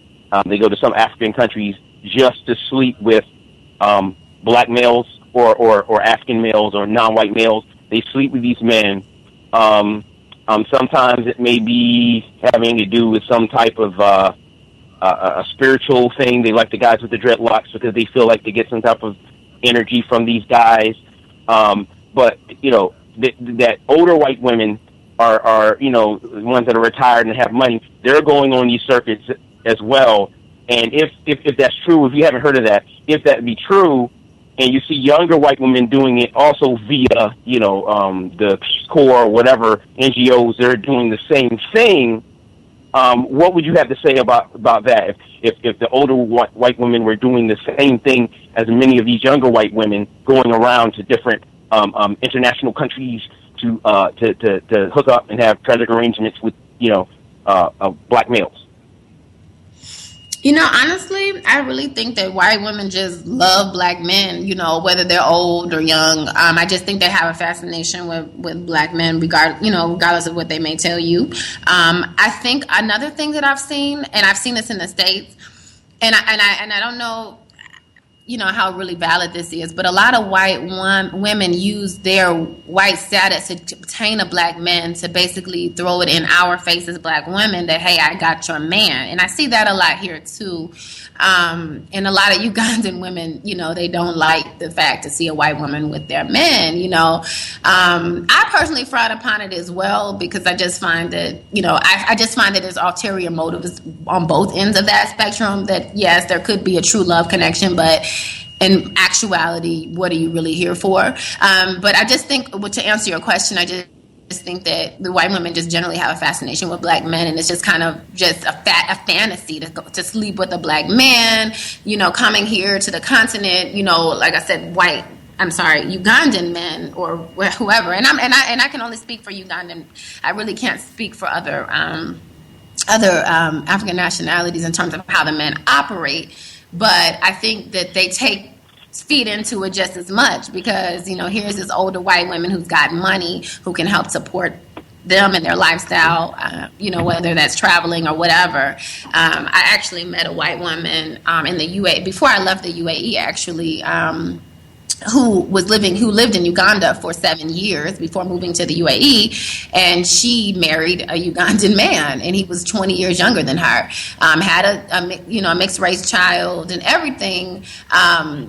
And I'm not saying, she just wasn't the most attractive white woman, and he was like 20 years younger, so I just didn't understand what that was all about. But I just think that both each other, they are there to use to take advantage in some aspects, of each other, I hope I, answered that correct? Thank you. Appreciate that, caller. I want our listeners, this is for listeners, if you participated in the book study session on Edward Baptist, The Half Has Never Been Told, where he has the passage in his book. This is a book about enslavement of black people in the U.S. He has a passage in the book where he says that enslaved black females who were going to be raped by white slave owners, that they could leverage the situation. That was the term I think he used specifically. They could leverage the situation if they knew that the enslavers, the white enslavers, wanted to sexually take advantage of them. They could try to use that to get better treatment. Does that sound similar to what we're hearing about black males in Uganda and whatever they might be trying to get from white females? This is for listeners who heard that. Does this sound similar? The question we had from a different listener, she wanted to ask, who do you think is most confused about what racism is and how it works? Do you think white people are most confused, or do you think non-white people are most confused about what racism is and how it works? Well, and that's you're asking me that question, correct? Yes, ma'am. Yes, ma'am. Okay, so I think that sometimes we as black people can be confused about the question of racism because, what I was telling you earlier, it can be a frustration or something, that we, when you're asking me the question of, are black people racist? And, my response was, I've seen we have reacted very, frustrated or angry or try to retaliate and all those things, but it's still the issue of power. So I think white people very much know that they have that power. They're very well, knowledgeable of, what that means to them and the advantages that they have, the white, privilege advantages. And that sometimes we can, think that, yes, we're being racist to this particular individual, but unless that can be implied as having a higher level of power over that group or individual, then really it's not racism, because that implies that there's power. So I think that's, how I would respond to that. Fascinating. We'll see if our caller in Michigan, if that satisfactory answer to her question. I also did want to say, because you did use the term love earlier to describe, you said fascination, but you also said white women love black males, and just that word. I know people have a lot of different meanings for what they mean with the term love. I would submit if white women really loved black males, racism wouldn't exist. White women could get busy and knock this problem out like today. Retired firefighter in Florida, did you have a question for Miss Black Expat? You should be with us. Can I be heard? Yes, sir. Greetings, everyone, and greetings to the guests. First of all, I'd like to say I'd like to applaud you and your willingness to go abroad. That takes a lot of, I guess the best word that I can use right now, probably the better word is courage to do that. But my question is, I saw the clip that Gus put on his Facebook of you speaking about the incident with the quote-unquote Russian white person, white male with the non-white child. And you stated a couple of times that you used the word, I think, on your behalf that you were confused, and on his behalf, it's him being ignorant. My question is, have you considered that white person is not ignorant, but it's actually you witness a white person practicing racism, white supremacy? Just for our listeners, I didn't mean to interrupt, but the video that he's referencing, since we haven't talked about it, can you kind of just give the context before you answer his question about this Russian parent and one of the students in your class, so everybody knows what we're talking about? Yeah, sure. And thank you also for the caller for commending me on my courage for going abroad. I really appreciate that. But the video that is being referenced, I had an incident with this was last school year, a parent who is Russian, and he had a child with a Ugandan woman. So he still, he would come to my classroom regularly and just express, he was very open and, vulgar with the things that he would say. And, this one particular time, I had planned a field trip, and one of the field trip was actually going to that local school that I was telling you about, Gus, where they are dealing with some shortages on toilets and, some other school improvement issues. So I wanted to, because it's our community-linked school, expose our children in the international school community to a local school setting so that they can kind of get a different experience. So, the parents still had to fill out a permission slip and everything, but this particular parent, he was the only one that hadn't filled one out. So I sent him an email and I said, can you please let me know yay or nay if you're going? So he came to visit me and, just was very frank with me, just, asking me, if this was a local, Ugandan school. And I told him yes. He says, I don't want my child around those people. I hate Ugandans. They're ignorant. He just kept going on and just diminishing Ugandans, just tearing them down. Mind you, my teacher's assistant was sitting right in the room with us, and she's Ugandan. Mind you, his daughter is partly Ugandan, and mind you that he's in Uganda, but he's negatively speaking about Ugandans, in such a hateful way, and basically telling me that he does not want his daughter in that environment, to see that she doesn't like Africa. She wants to go to Europe and Russia.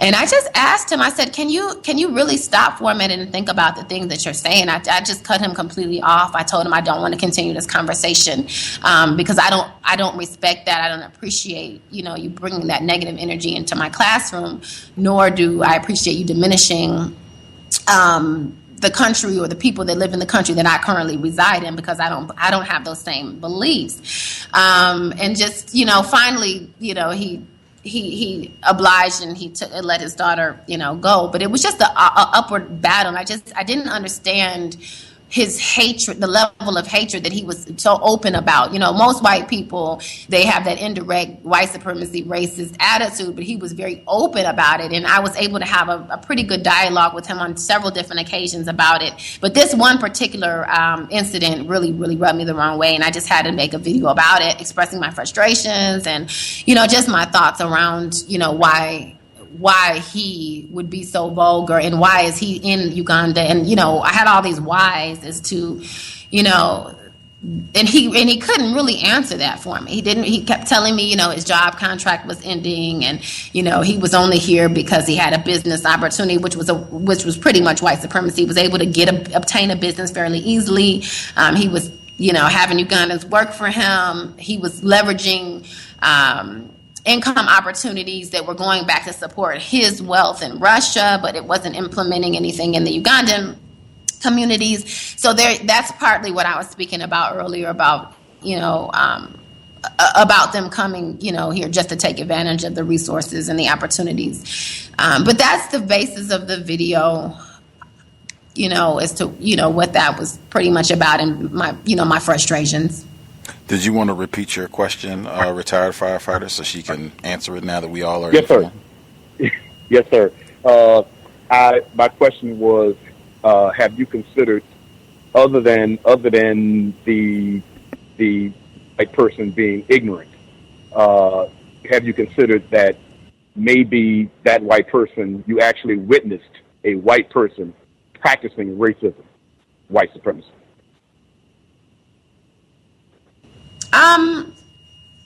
I've witnessed it. Yes, I've witnessed it. I see it all the time. I see how, the white parents come to my school. They overlook, the Ugandan teachers. I've even had a teacher question my credentials. I've had teachers, this hasn't happened to me directly, but I've had another teacher tell me that the parent took her child out of her classroom because she said she doesn't want a black teacher. I've seen it all. I've seen it, still that dominant white supremacist attitude, even, wherever they are, they just have the feel that they are, at a better advantage, and that everybody else is beneath who they are.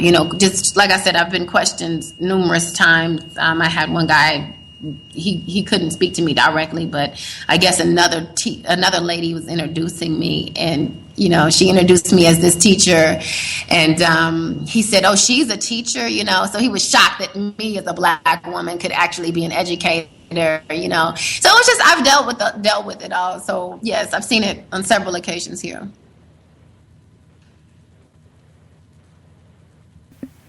Did that answer your question, retired firefighter? Yes, for the most part. She didn't direct it directly with the person, but that's good enough, because she made a much more broader analysis, and I think that it meant that yes, she does consider that white person or white people are not ignorant, and they practice racism, and she observed that as such. Would that be correct, ma'am? Yeah, I don't think that they're ignorant to it. I think that they're very knowledgeable what they're doing. So no, I don't think it's like I don't know what I'm doing. I'm clueless about what it is. No, they're very, very knowledgeable with what they're doing. No, I'm sorry that I didn't answer your question in the first place, but no, yes, they ma'am, know. Good enough for me. Yes, ma'am. No, thank you. Appreciate that, retired firefighter. The caller at 4130. Did you have a question for Miss Black Expat? Yes, Hello, can I be heard? Yes, ma'am.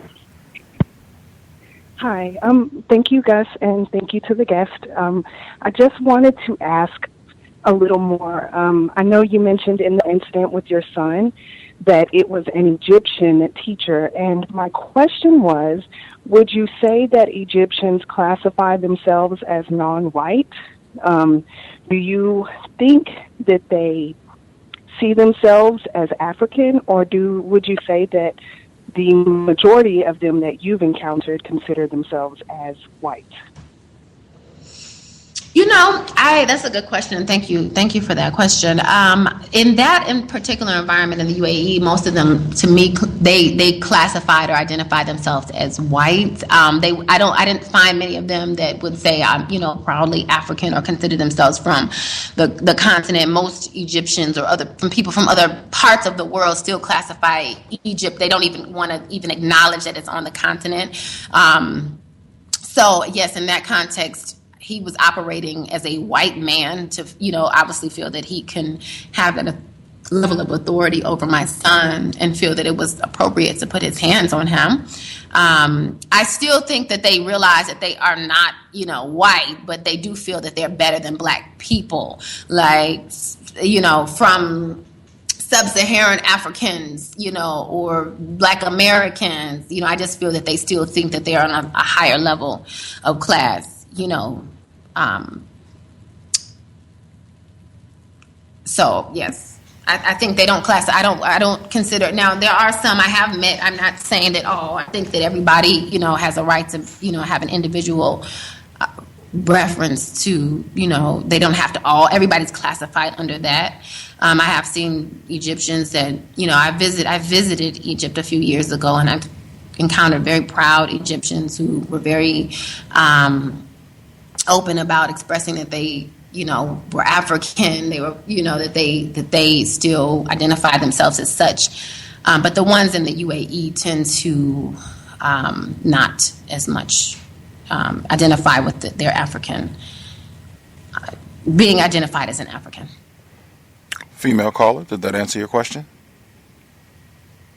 Yes, thank you.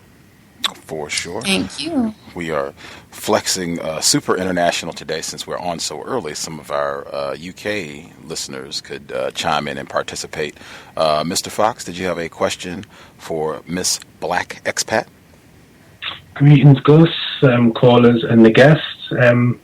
some of my questions have been answered, but I have a couple still. In the video regarding the Ugandan child with the Russian parent, you stated that the father suffered from self-hate. What did you mean by that?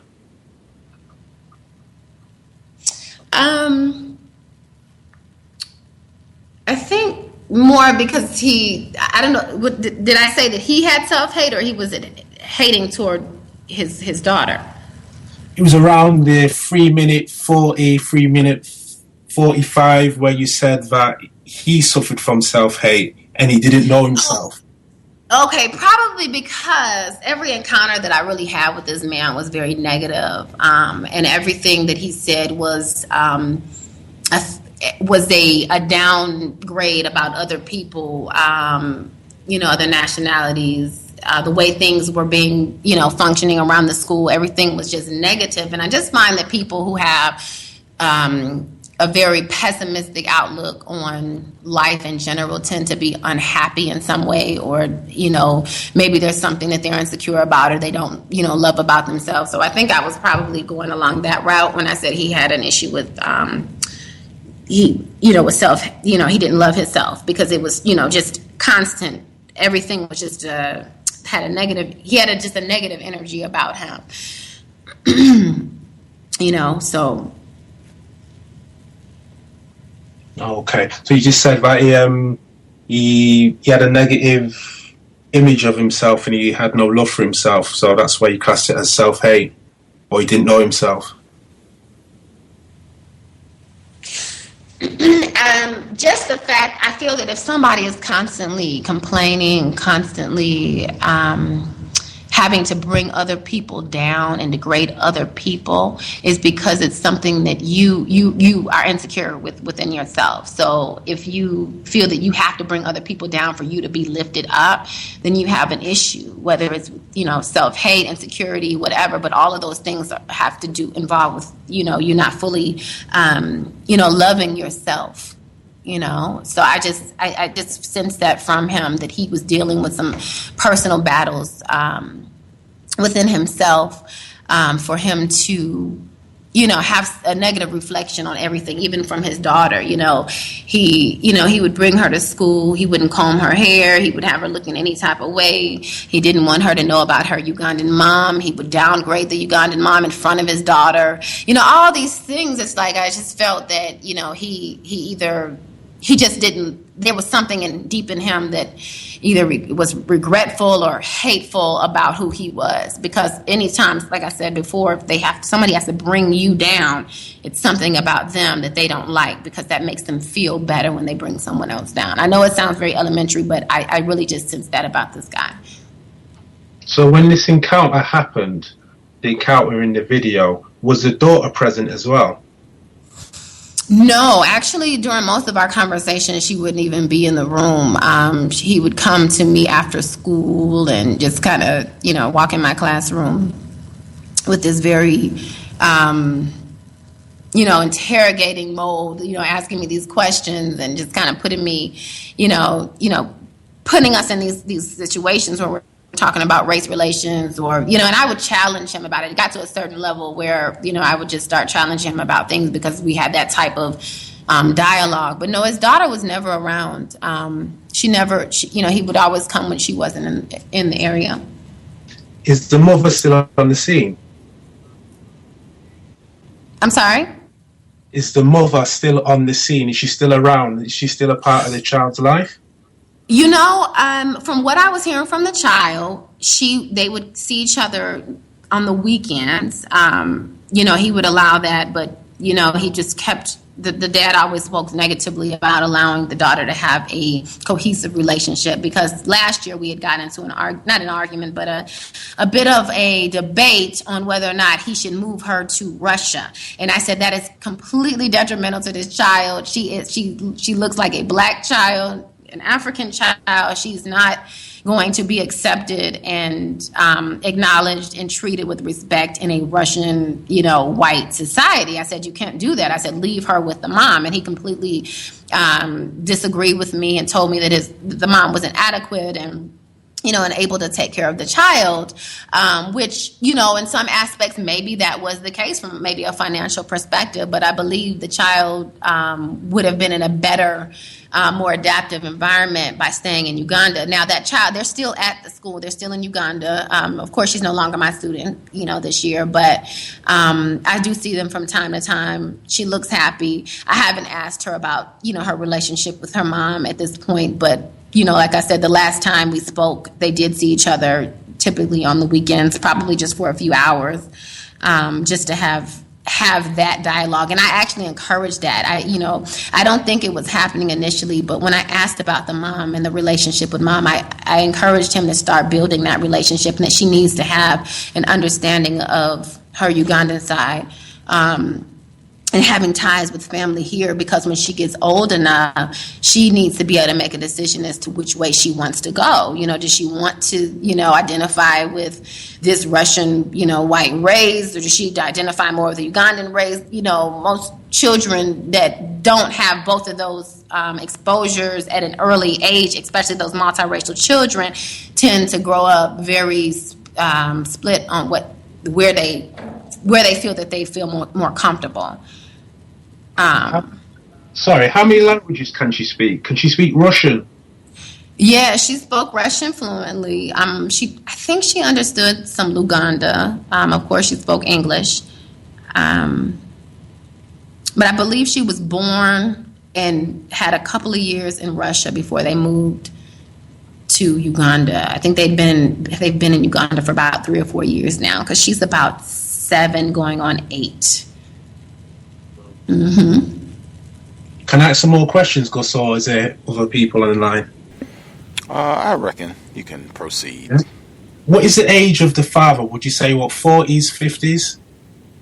I would say, it's very hard for me. And I'm not trying to be judgmental, but it's very hard for me to guess, white people's age, because they just age differently. But I would say he's probably in his early 50s. And I believe the mom is in her, I'm just assuming, because she might be in her 30s, late 20s, early 30s. I've heard different situations about this family from teachers that had this student prior, that the father was just looking for a good time, and he basically had a hookup, and just things happened, and that's how it turned out. But I don't believe that per se, because I believe if things just happened, he wouldn't have been full-fledged to take on that much responsibility. He has full coverage of this child, full custody, of this child.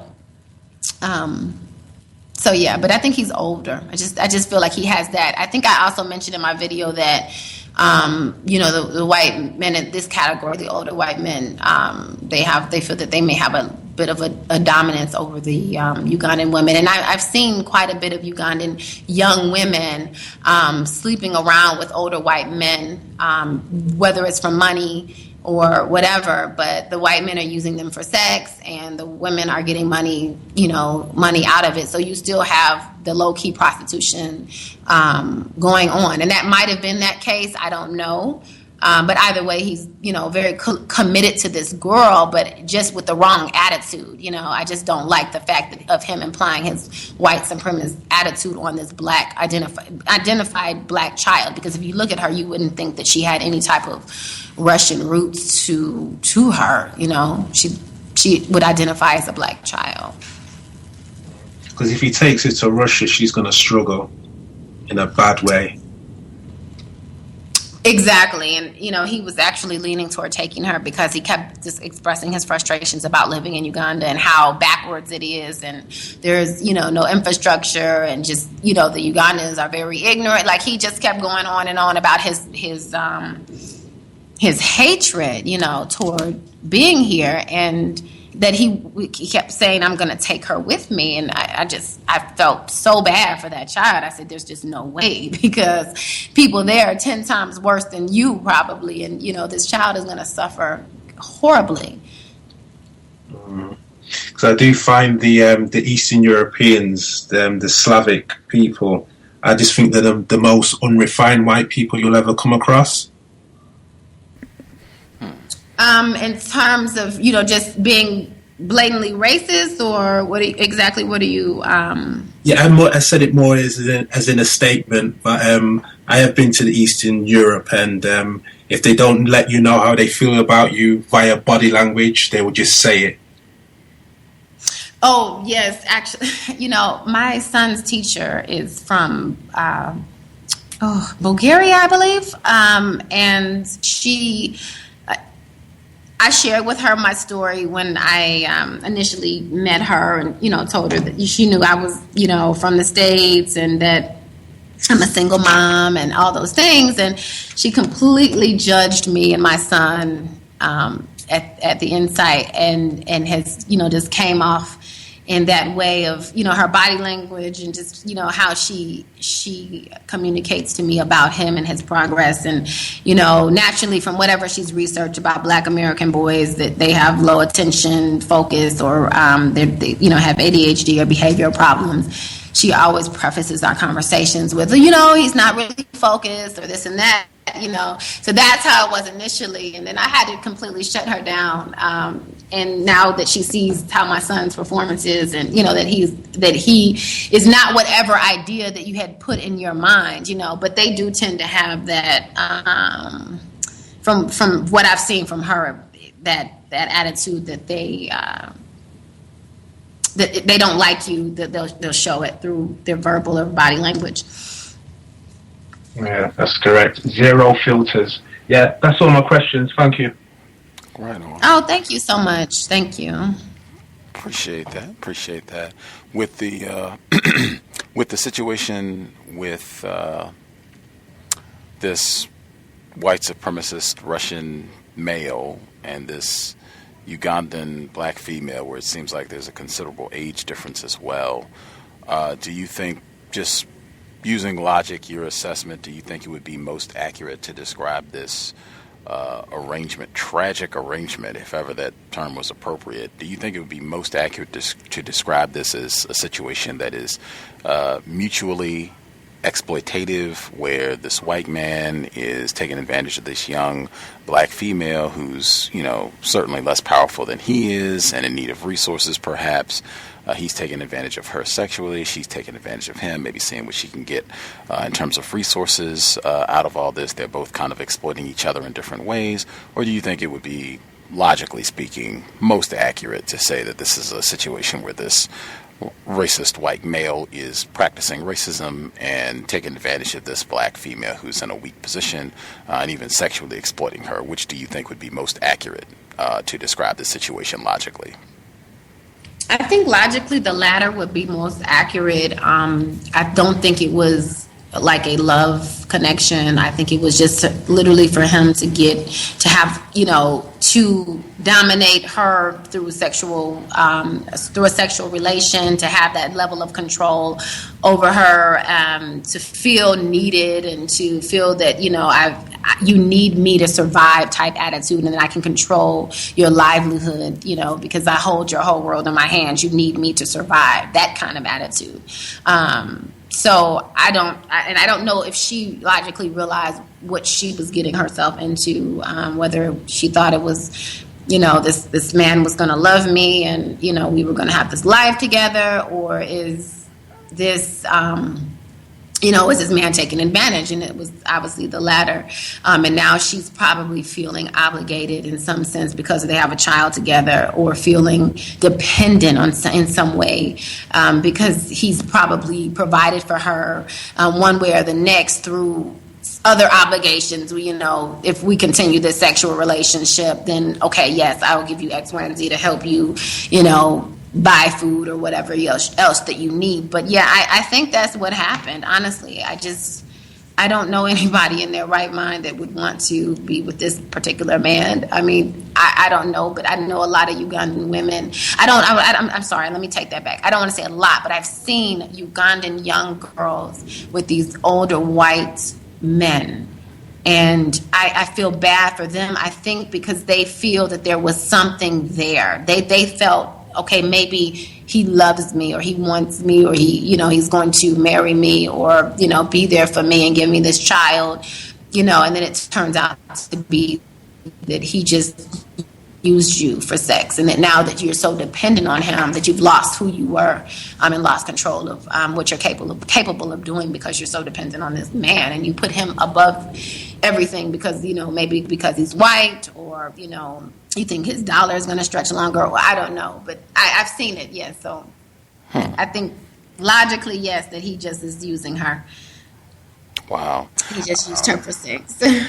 But the women, I don't know, honestly, though, because I really don't know. Now, that's the situation, but I have seen other situations where there are Ugandan women. I do think that they realize that they are just having, this guy just wants to have a sexual relation and they're getting the money out of it. So, I think it can go just honestly both ways. But this one isolated situation with my student, I do believe that she thought it was something more. And, maybe even because she went as far as having, getting pregnant with his child, and then later finding out that it was just this use and abuse type white supremacist relationship. Okay. At least for me, the fact that in this situation, this Russian white man or any of these other, if you want to kind of broaden the spectrum a little bit, these many white men and white women who come over and are doing this, engaging in sexual activity with these black people all over the continent, in my view, the fact that their grandpappies and grandmothers and aunts and uncles and great-grandfathers and great-grandmothers are responsible for these black people directly or indirectly being in the situation that they're in, where they might need these resources, that greatly weighs on my assessment of these arrangements, regardless of how much the black person knows or doesn't know about this whole situation and the power dynamics and white supremacy as a global system. The fact that whites are to blame for why things are the way they are on the continent, in my view, whites are most to blame for why that is.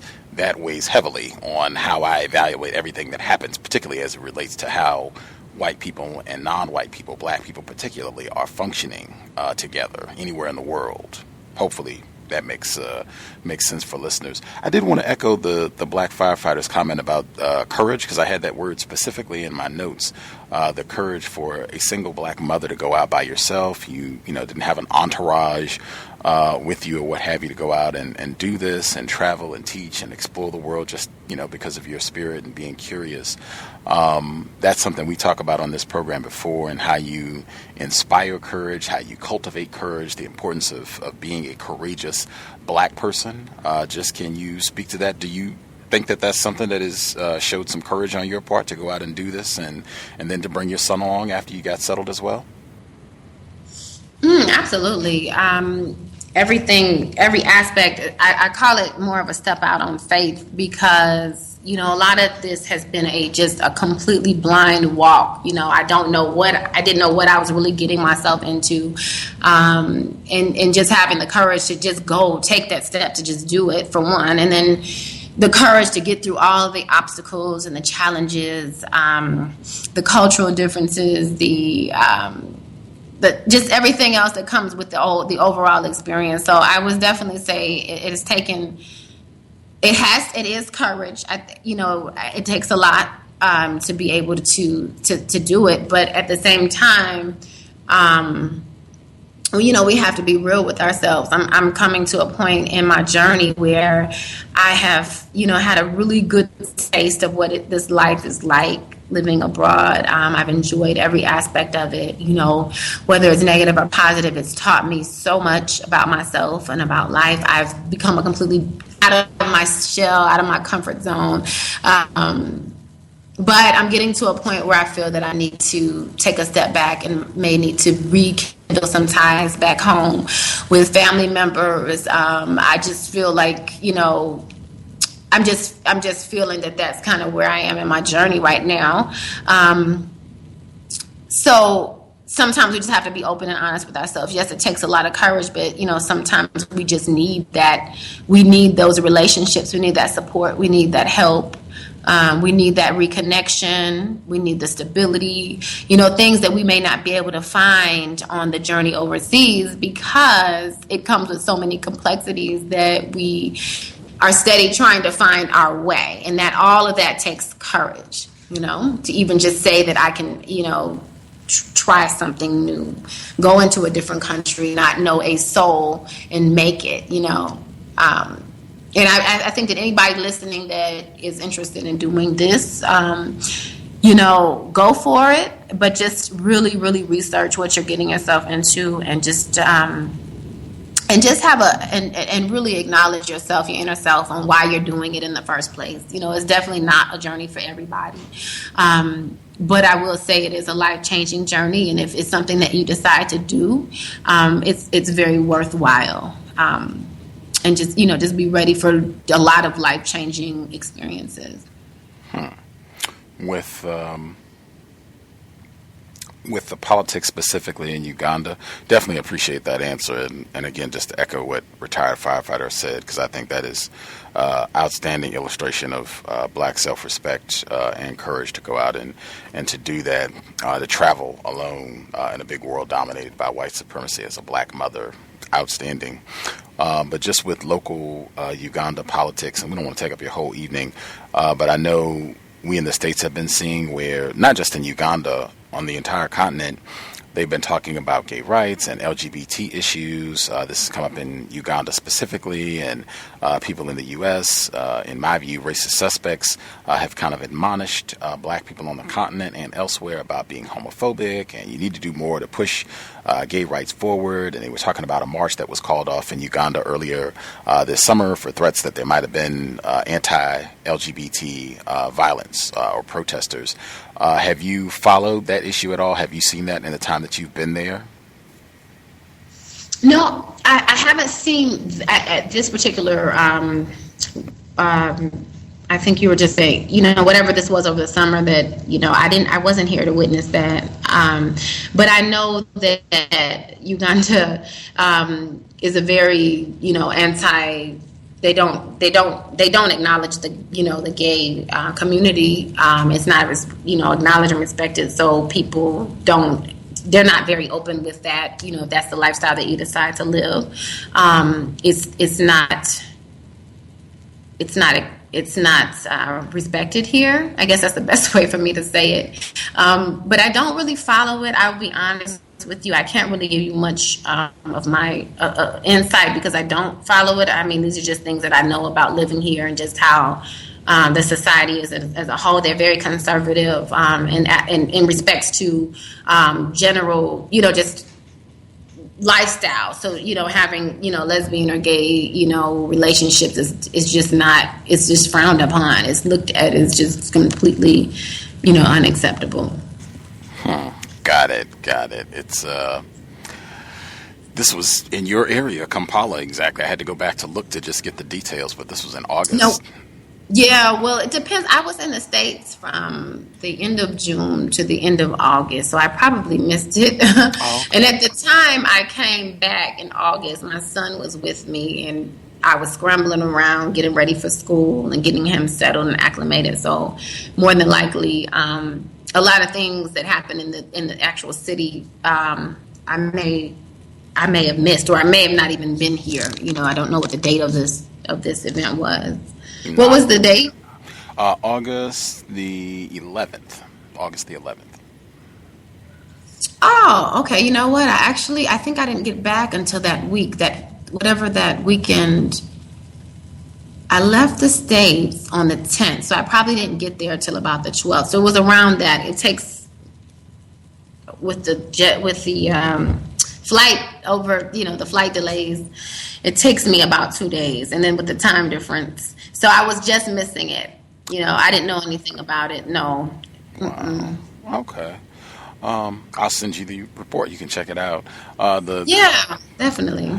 The last question I wanted to get in, we have had some people who've articulated the view basically that African Americans, black people born here in the States, have a totally different experience, that black people, African Americans, have been here in North America for a long, long time, and a lot of that history has been erased. A lot of that history is before slavery, and we don't need to find anything on the continent that Africans do not see themselves as being connected to black people in the States, we have separate problems. Racism is a problem for all of us, but we have separate problems, separate issues. We're not the same, and that we don't need to, invest a whole lot of time in trying to hook up with these folks who, are not interested in joining with us anyway. That we should just focus on our own issues here in North America and solve racism as best we can in this part of the world. What would your response to that be? That's a very complex question, Gus, and I'd have to answer that in different parts. Just to address the relationships among African Americans and Africans, I just think that is still a part of that divide and conquer mentality that white people have implied. Naturally within the American school system, we are not educated about our African history nor anything past Martin Luther King. Everything is basically just kind of brushed off, that we didn't have any prior history. So then therefore as children, unless our parents are very conscious and very willing to educate us past what the schools were telling us, we didn't know much about that. So therefore there was that lack of connection. And then with what the media puts out there, the media is the biggest devil in this whole situation when you ask about relationships between African and African Americans, because as an African American, what we see, unless we dig deep, on the forefront of, you see the white-owned media companies, they are always advertising Africa, the continent, or Africans as impoverished or a very low or developing situation, and that it's just, we've always thought of that as being a disconnect, that's not who we are, that's not a part of us. And on the flip side, Africans feel that us as African Americans are, ignorant, or, we have no culture. I hear this all the time: no culture, we're ignorant, and don't understand who we are and where we come from. Now that's, these are on extreme ends. I've heard, and me personally, I do think that yes, there is a disconnect. I think that's even why I have a hard time building relationships with the Ugandan women specifically, because of the mentality that has been developed about us as African American women, specifically, how we carry ourselves. They're showing the worst images of us being half dressed, or sleeping around, or just having multiple kids by different men. This is just the worst thing that that they put out there about us, but never show us being educated, or successful, or owning our own businesses, or having happy, healthy black families. It's always the negative aspect. So me saying all this to say that it's just, yes, that's there. I think that the underlying aspect is there. Now I can't. There's a lot of African Americans that I personally know that still think that that Africans are living in some type of hut. I know it sounds very ignorant, but I've heard this from people. They make jokes to me like, where are you living? How are you eating? These types of things. And then I know a lot of my conscious friends that are very, very involved in African culture, politics, and relationships, and building relationships, and have done research to try to get more, insight into what our connection really means, and trying to figure out where they stand in this whole dynamic. And on the flip side, Africans who have completely open arms welcomed African Americans as another brother or sister, and have totally included us in that African diaspora. I just had a really good conversation. I wrote a blog post about this. I was in Rwanda weeks ago, and I really had a good conversation with a young lady. And she, she wanted to know where I was from and everything. And I just knew that we were going to have this. She was going to give me the once-over eye up and down, when I told her I was from the States, here we go, another black American chick, and that was completely, not the attitude that she gave me. And we just started talking, and she just basically said that we are all African, we are African people, we're together, and I identify myself as such. Yes, I know we have different cultures, my African brothers and sisters in Uganda had a completely different experience growing up here, and I had a completely different experience there, but we still have a connection. I believe strongly that there's still that connection, that I think that if more of us could acknowledge that, then we would have more peaceful relationships and more meaningful and productive relationships, and but also respecting the fact that we do come from different places, and to respect each other's culture as well, and not to demean or diminish that culture. Because yes, African Americans have a culture that may be a different aspect of an African living on the continent, growing up, born and raised. So as long as we can openly respect those views and, and cultural differences, and then but still come together and integrate in a productive manner, then I think that we can really make something positive and about building back our communities across the globe. Context of White Supremacy. The address again, MissBlackExpat.com. If you go to the website, you'll see pictures. You will see confirmation, as I stated, the lovely Miss Black Expat, and then you'll also see the link for her YouTube channel, her blog post. It's got different subheadings, so you can check out some of the different titles, subjects that she writes about, racial injustice being the top subtitle, and then traveling reviews, teaching rants, raising a black boy abroad, life on the continent. Great information. You can just kind of track where she is and what she's up to. Ask questions. She's very responsive. People, if you post questions on her YouTube page or to the different blog posts that we have, really enjoyed having you on the program. I was super serious. I encourage you as much as I can to go out and see if you can get some of these white women who are in these tragic arrangements with Ugandan males, or whites who have abducted Ugandan children. See if you can get an interview, put it on your channel. We will definitely watch and comment and share. And then if you can get them also, see if they would be willing to come hang out on our program, because we'd love to ask them some questions as well. But I just wish you, your son, your family the best. Keep up your outstanding work. And I'm really glad, particularly with the storm and everything, you were such a trooper and so patient with your time. Just thank you so much for hanging out with us. It was great to hear from you.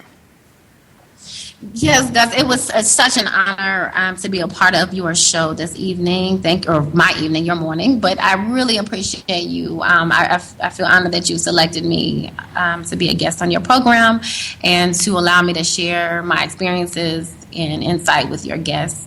And I will definitely do my best to reach out to those individuals and to see what information that I can get for you.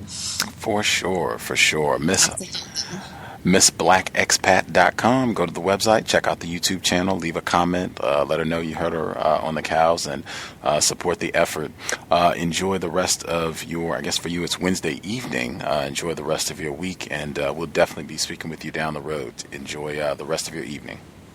Thank you so much, and you enjoy your day. Thank you, and be blessed. Thank you, you too. Take care. All right, thank you. Okay, you too. Good evening. Context of White Supremacy. Wowee.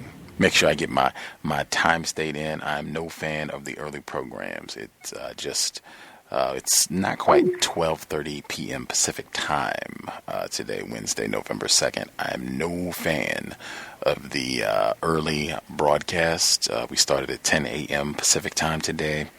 2 thumbs down. I told a listener days ago, if I had my druthers, and I didn't think I would totally obliterate our East Coast listening faithful, our program would start at like 10 p.m. Pacific time. That would be like, I think like 1 in the morning East Coast time, but we would start really late. I am a night person, and I do not do mornings at all. But getting folks in, I think, is so important to talk to black people in particular, non-white people on the whole, and even whites from different parts of the world, just to see the global dynamics of white supremacy, racism. I think that's so important that I'm willing to sacrifice a morning to have conversation. I hope it was constructive, and for the people that listen to the archives, man, wish you could have tuned in, I think. I guess 2 quick comments that I would make. Definition for racism. I'm so glad we had a caller who pointed that out over the weekend on our compensatory call-in. Having a definition for racism, it is imperative. And I would say that the sexual dynamic, that I think it's really impossible to grasp the incorrectness of sexual intercourse between racists and victims if you don't have an accurate definition of racism. I've said that for years. That's one of those things that I think comes way down the road. As your understanding of white supremacy racism evolves, then you get it. Then the logic makes sense of what is incorrect about these arrangements. But definition. I thought the dynamics were super important, but just that's something that I think is very important to keep in mind, and why I say consistently, if I'm talking to somebody and I see that they don't have just basics definition of racism, I don't look to get to more advanced things about, why no sex between whites, non-whites, why that is counter-racist logic. The other thing I thought was significant, just global, when you see the same types of power dynamics globally, many of the things, the colorism that she touched on, fear of whites, us looking up, wanting white validation, us being white identified, just the litany of things that she pointed to just seem to be replicated worldwide in the system of white supremacy. Things like that I think are important to grasp the enormity of the problem, and to begin to see that these whites are not ignorant. They're coordinated. They're not ignorant. They're coordinated. They're doing the same basic types of things worldwide. That's when I think we can really refine our codification when we begin. I think the metaphor that I've heard used is a lot of times we talk about racism and we kind of have a on the ground view. It's very different when you can start to pull up and get the bird's eye view, when you can get the 10,000 foot view, and then you can pull back even more and get like the 100,000 foot view to really get a grasp, to put things in perspective. I think that's what traveling and or talking to people around the world, I think that's what that can do to your understanding of racism, that and having a historical context for how you view things. Moving forward, if folks have commentary they would like to share, what they heard from the program today, feel free. I just want to get in. We will be here tomorrow back to the regular time, 8 p.m. Eastern, 5 p.m. Pacific, Workplace Racism. That's tomorrow, Thursday, normal broadcast. And then Friday, our second session on Lathrop Stoddard, The Rising Tide of Color Against White World Supremacy. Normal time. This is our second session. We just started, so if you missed last week, you can go in the archives, hear the first session, and be ready to roll. Incidentally, if folks are looking for any extra credit work on that, I got a PDF of the transcribed debate between Lathrop Stoddard and W.E.B. Du Bois. Now, this happened very early in the 20th century, 1900s, where they did this debate, Lathrop Stoddard, W.E.B. Du Bois, and the subject of the debate was, shall the Negro be encouraged to seek cultural equality? This took place in March of 1929. I have the PDF I can share. It's not very long. It's like 20 pages, basically. So if you want to read it, we can include that as we discuss Rising Tide of Color. Just let me know. I'm going to upload it to a link that I can easily share, and then I'll just put it on Facebook. I'll put it on Twitter. I might even link it in the description for the episode. So you can just download it, and then we can, it's like I said, it's short. So if you want to read it and add that, I just thought that is amazing. I didn't even know that these two figures debated, much less that it's transcribed. So you can go back and see what they said. I think that is fascinating. And in particular, I think this is the type of study Dr. Frances Cress Welsing would want us to carry out as we read this text. Right on. If folks have any comments they would like to share, I think we still have our international audience with us. Mr. Fox in the UK, our caller at 0325, retired firefighter, and the female caller at 4130. If any of you all had comments that you wanted to share, feel free. Any observations from what you heard from Miss Black Expat joining us live from Uganda?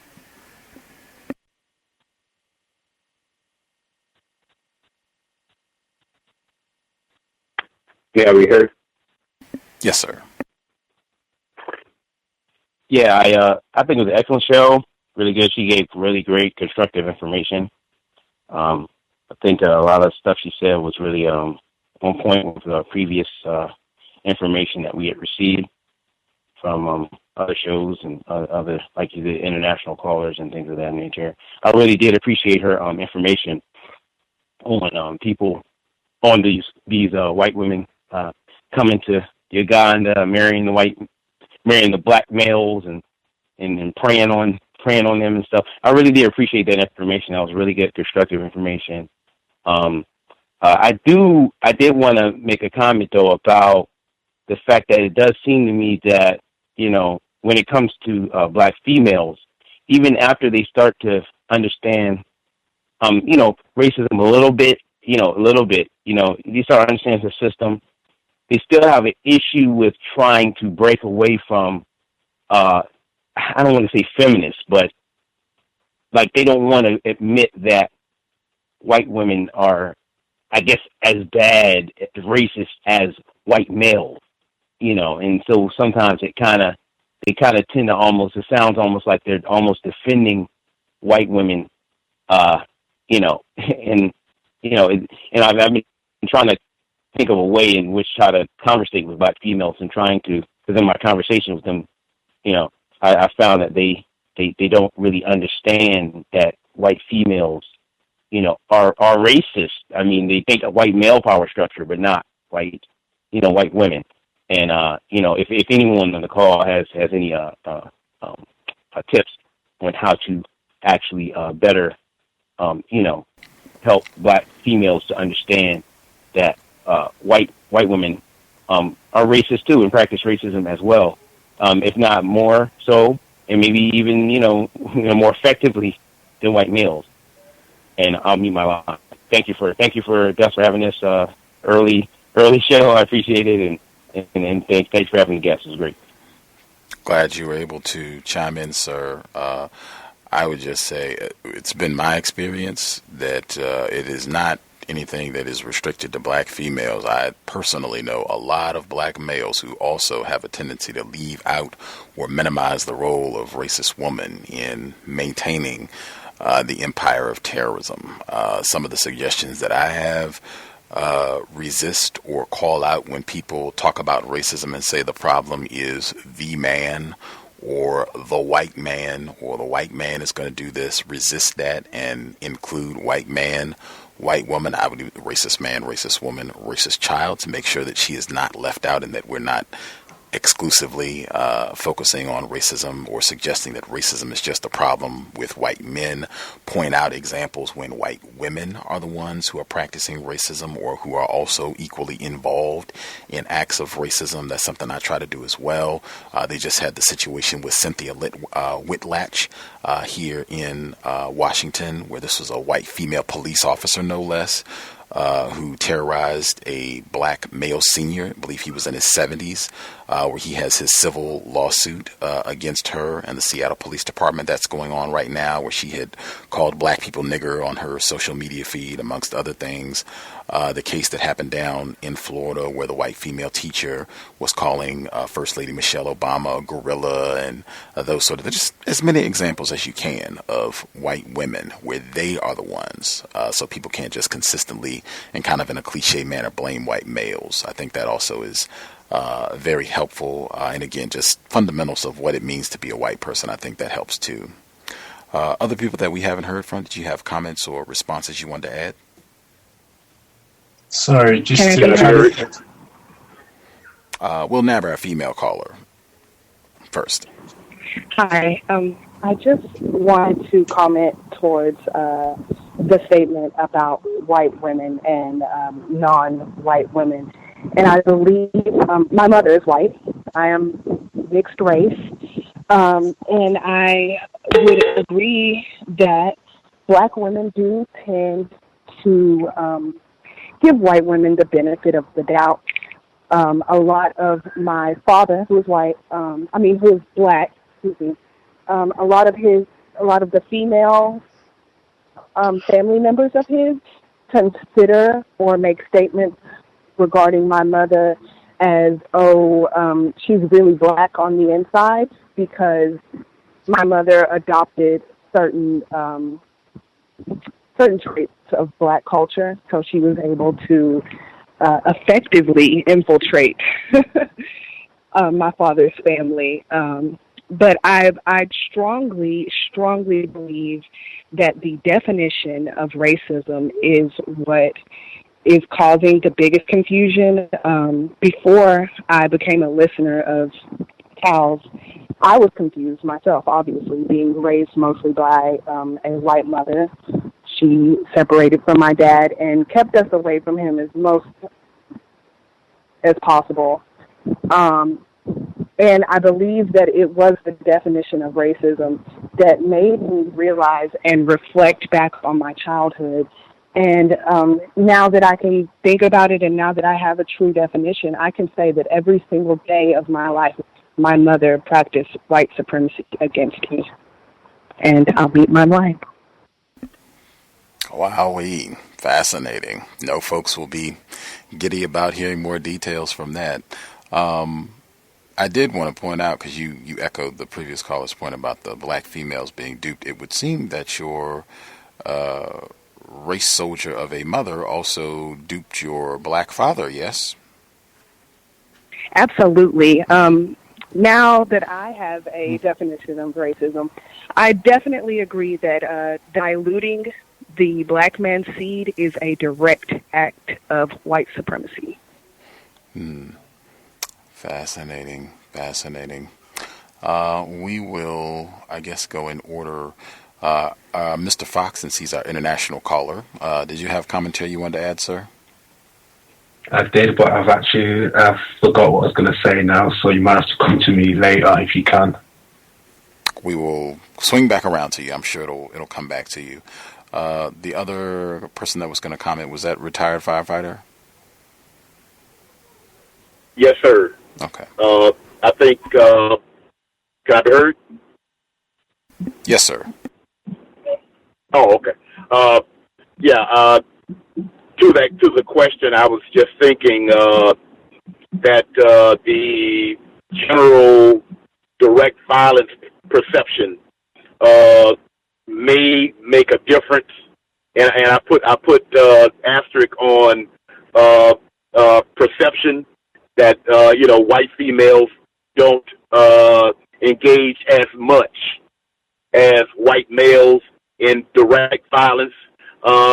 The use of direct violence in order to maintain the global system of racist white supremacy, that may, so to speak, provide a confusing perception to non-white Black females, although there are some vicious white females that I'm pretty sure a lot of people on this program can come up with, but from the difference of from a long historical standpoint, they kind of like sat in the background and gained the advantage of the direct violence that their white male counterpart has.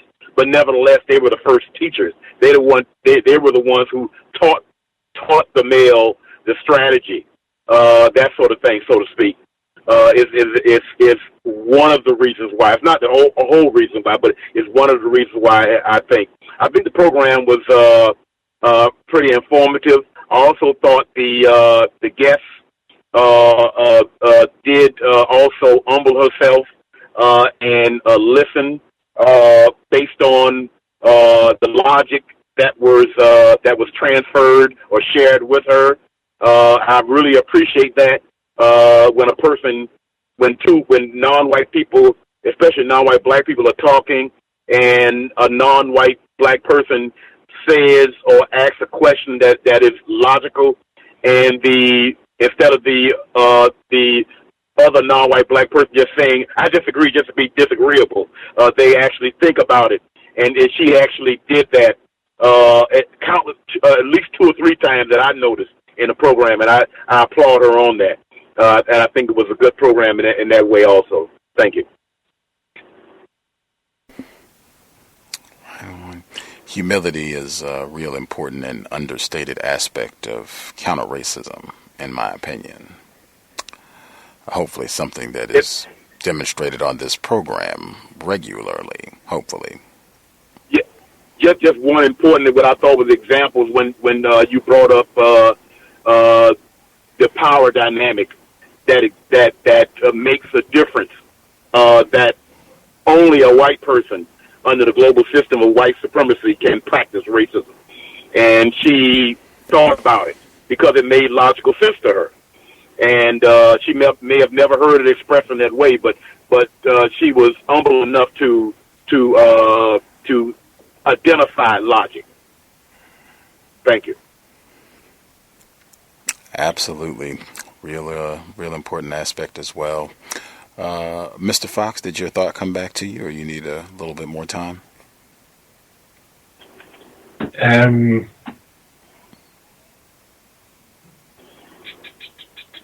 No, I'd just like to say, I will have to agree with the firefighter. It was a really good broadcast, and I hope she does actually do these interviews with the white ladies in tragic arrangements with Ugandan locals. Regarding the white women and how we always fail to see them as being just as racist as white males, especially when it comes to tragic arrangements and the white females being accepted into the black families. A lot of the time, well, all the time, being in the UK, a lot of them get passes and they just automatically get brought into the family, zero suspicion. They're just, they're given a lot of leeway as well, but we always fail to see them as just as bad as white males. It's like, to use a metaphor, it's like a male lion and a lioness, they're both deadly, but we always see as in this term, the white woman being the lioness, we always see her as being a kitty cat, when we actually see the white male as being the most dangerous threat, when really they're both as dangerous as each other and work together. Sorry to use a metaphor, but that's how I see it. I'll mute my line. Absolutely. Again, and that's why I think it's so important in terms of pointing out real life illustrations when whites are practicing racism, and to point it out as such correct terms. So we're not saying that they were being ignorant or stupid, that no, this white person was practicing racism, and even picking out historical patterns where white women have practiced racism.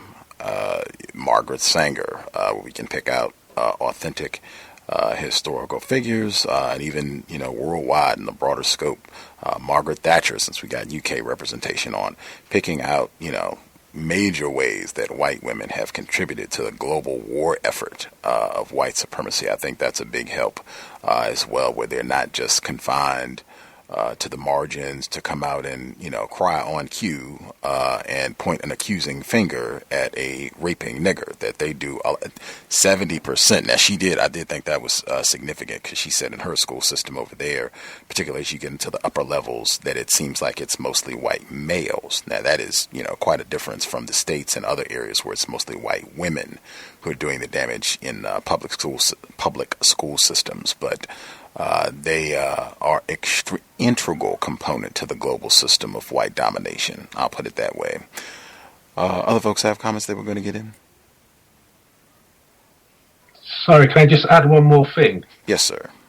Just the similarities with the white women going over to Uganda in the 21st century, and then early in the 19th century, when we actually go back to the autobiography of Malcolm X, there was a part in that where he states, where obviously this is the height of segregation, but still there was the Polish section of the town where he was from in the south, where at a certain time of night, the Polish women would come over to the black side of town. I can't remember what part that was in the book, but I remember it from the audio section, but that still goes on. Still, if it's in the early 19th century to the 21st century, but that same dynamic is still there. Absolutely. I think that might have been when he was in the Michigan area in Lansing.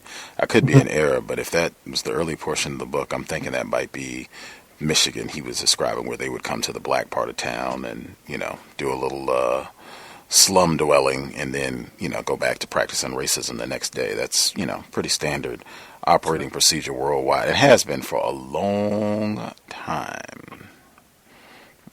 I was almost on the verge, and I was going to say this while she was here. I was not waiting for the guest to depart so then I could make my comment.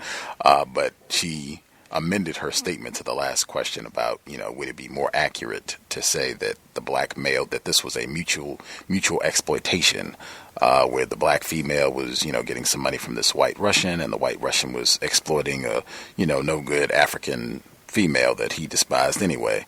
She said no, she thought it was exploitation when she amended her response. I was almost going to say that her responses sounded a little different when it was the Ugandan females with white men as opposed to white women with Ugandan males. I was almost going to ask her about that to see if I was just hearing things or a little off. It seemed like there was a little, at least initially, it seemed like there was a little less sympathy for the Ugandan males who were involved in this, but then she kind of amended her statement so it sounded a bit more symmetrical. Am I talking crazy? Did anybody else get that sense, or am I might have. Yeah. I got that sense. That's the reason why I made my comment about that. Not like I said, I wasn't necessarily picking on women per se, but I think that tendency happens to kind of be there. Not that it's like I think the retired fighter is spot on with the fact that males practice like a violence, like it's really violent, and it's and women. I think women can see that violence, but when it's women and what Mr. Fox said with the lioness thing, I think that plays into it. And Gus, thanks for giving some tips on just trying to point out that there are these different situations where the white women in the news and things of that nature have exactly. But you're right. You were not imagining that. I do think that was right. Mm-hmm. There are even programs, I guess, I could pick out as well where we focused more on the role that white women have played. I think some of the earlier programs that we did this year, Melissa Stein, that's one where she talked about the role of white women in lynching and earlier eras of white supremacy, supporting the eugenics movement and other draconian measures to keep black people in check. Like, I think just pointing out the historical record and right now ways that white women are involved in things that they do to practice racism. I think that's huge. But did anybody else want to respond to whether or not Gus was just being a little loony with his listening skills and the difference in how the tragic arrangements were discussed, or anything else folks want to get in before we wrap up?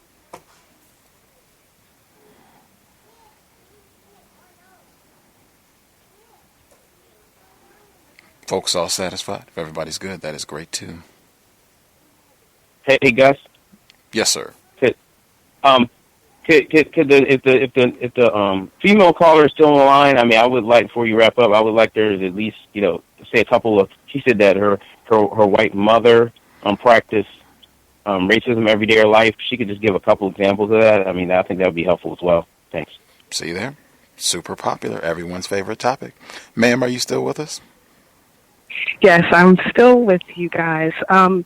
One of the more obvious examples, referring to my siblings and I as her little nigglets, I'm also the most, I am the least melanated of my siblings. There was obvious favor shown towards me for that. There were always comments about how my hair was quote unquote better than my sister's. Another, I think, really significant instance is, as an adult, I began to build a relationship with my father, who's a non-white black male, and I began to embrace my non-white side. And when that occurred, and I guess once she recognized that there was a lot of just mental and verbal abuse, especially referencing my relationship with non-black men, there was usually a statement made, oh, well, he's not shit just like your father, and, certain things like that. Schools, I think that she intentionally enrolled me in not necessarily failing schools, but schools that were not the best. We lived in a decent area. There was a better funded school in our area. She had the choice of choosing between two. She chose the lesser funded school, I guess you could say. Lots of things are running through my brain, so it's kind of hard for me to shuffle through everything. But I can say that definitely a lack of acknowledgement for health issues of mine. I have asthma.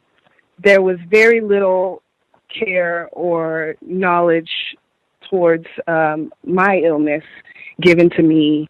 Another thing, withholding information. The only, I guess you could say, type of speech that she gave me, or the only thing that she taught me as a parent, is to how not to conceive. There was no lesson on personal hygiene or puberty. My hair was never done. That was left up to me. I was left alone at home by myself at a very young age. I want to say around 8 was when she started leaving me home by myself. I was never allowed to socialize. Just the bulk of it was just verbal and mental abuse. Wowee. That is pretty detailed for folks. Hopefully, if we are not wasting your time, and if you're getting any constructive information, if you are able to dial back in either a workplace. I think you called in for workplace racism last week, correct? Yes, I think that was about 2 weeks ago. Yes, that's correct. Right on.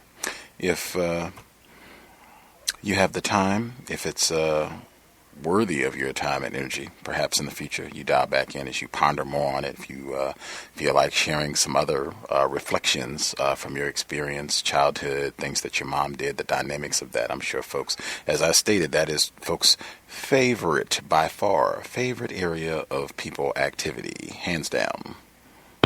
If you think of other things, feel free to share. Even I'm sure if you wanted to write something out, I'm sure a lot of folks would love to read it and comment.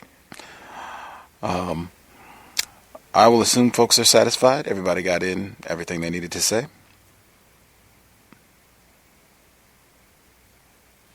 Spectacular.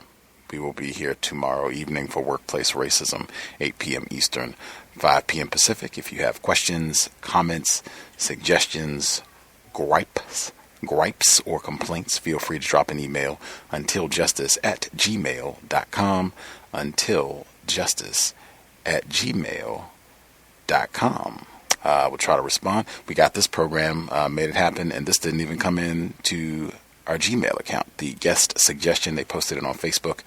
We were still able to make it happen. With that, thanks for the folks who were able to tune in. If you're listening to the archives, drop us an email or what have you. If you have comments on the program, hopefully we can try to get her back on. I'm super hoping she's able to get some of the whites who are either in tragic arrangements or who have abducted Ugandan children. She can do an interview with them. Great. If she could get them on the program, that would be great as well. I was even thinking the Russian parent. But anyway, yeah, hopefully we can get her back on the program as well. So if you're listening to the archives, feel free to drop an email if you have thoughts, observations on the broadcast. I guess this will be one listening exercise. Either you can rewind if you're listening to the archives, or for people if you have a good memory. I think there was a part where we were talking, she was talking about white people in general. And she reverted back to the States. She was going to talk about white people in the States, I thought, and she stopped.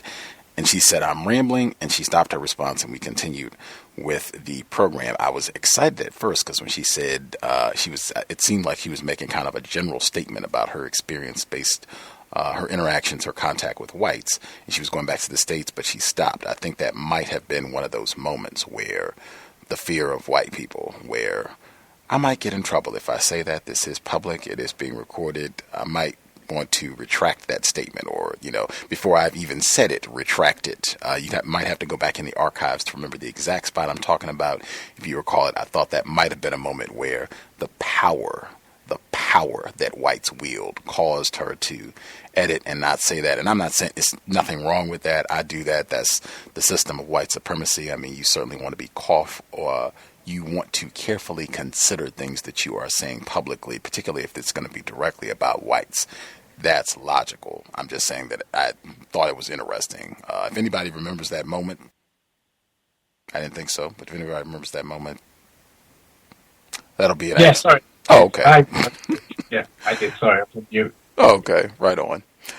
Did you have the same assessment as I did, or did you think something else was happening, that she might have been self-editing to make sure she didn't get too radical in her critique of white folks?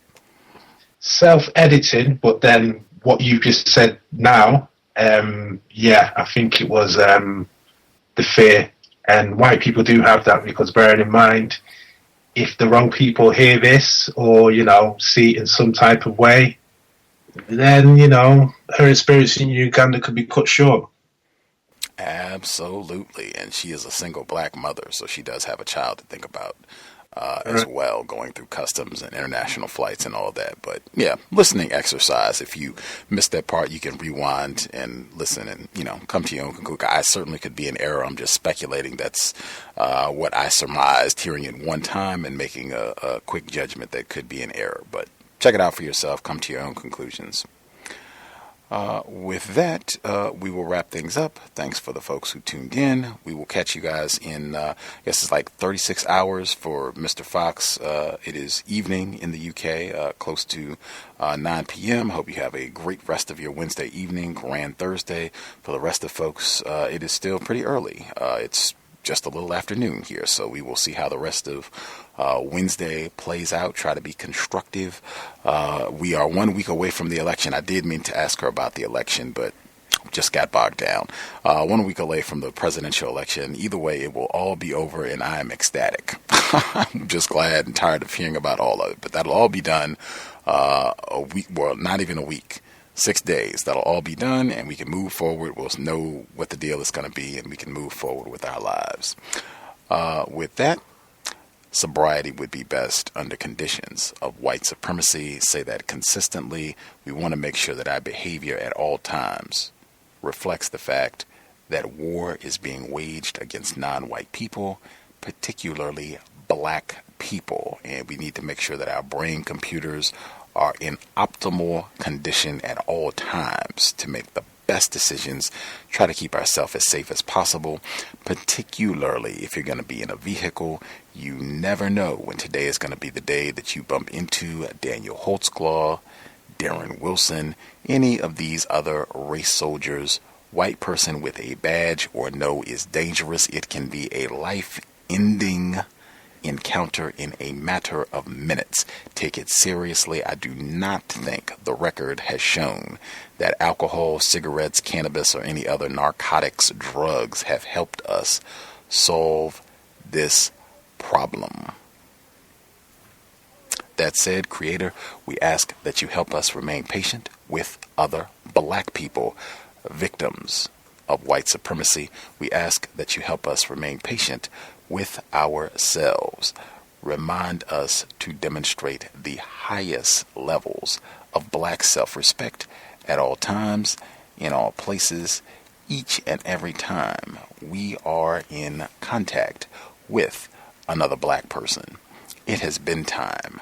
Replace white supremacy with justice immediately. Cow signing out. Thanks all for tuning in. Nigga, you so brainwashed. I'm a victim, brother. Problem. You're a victim. I'm a victim of 400 years of conditioning. Shut up. The man has programmed my conditioning. Mm-hmm. Even my conditioning has been conditioned.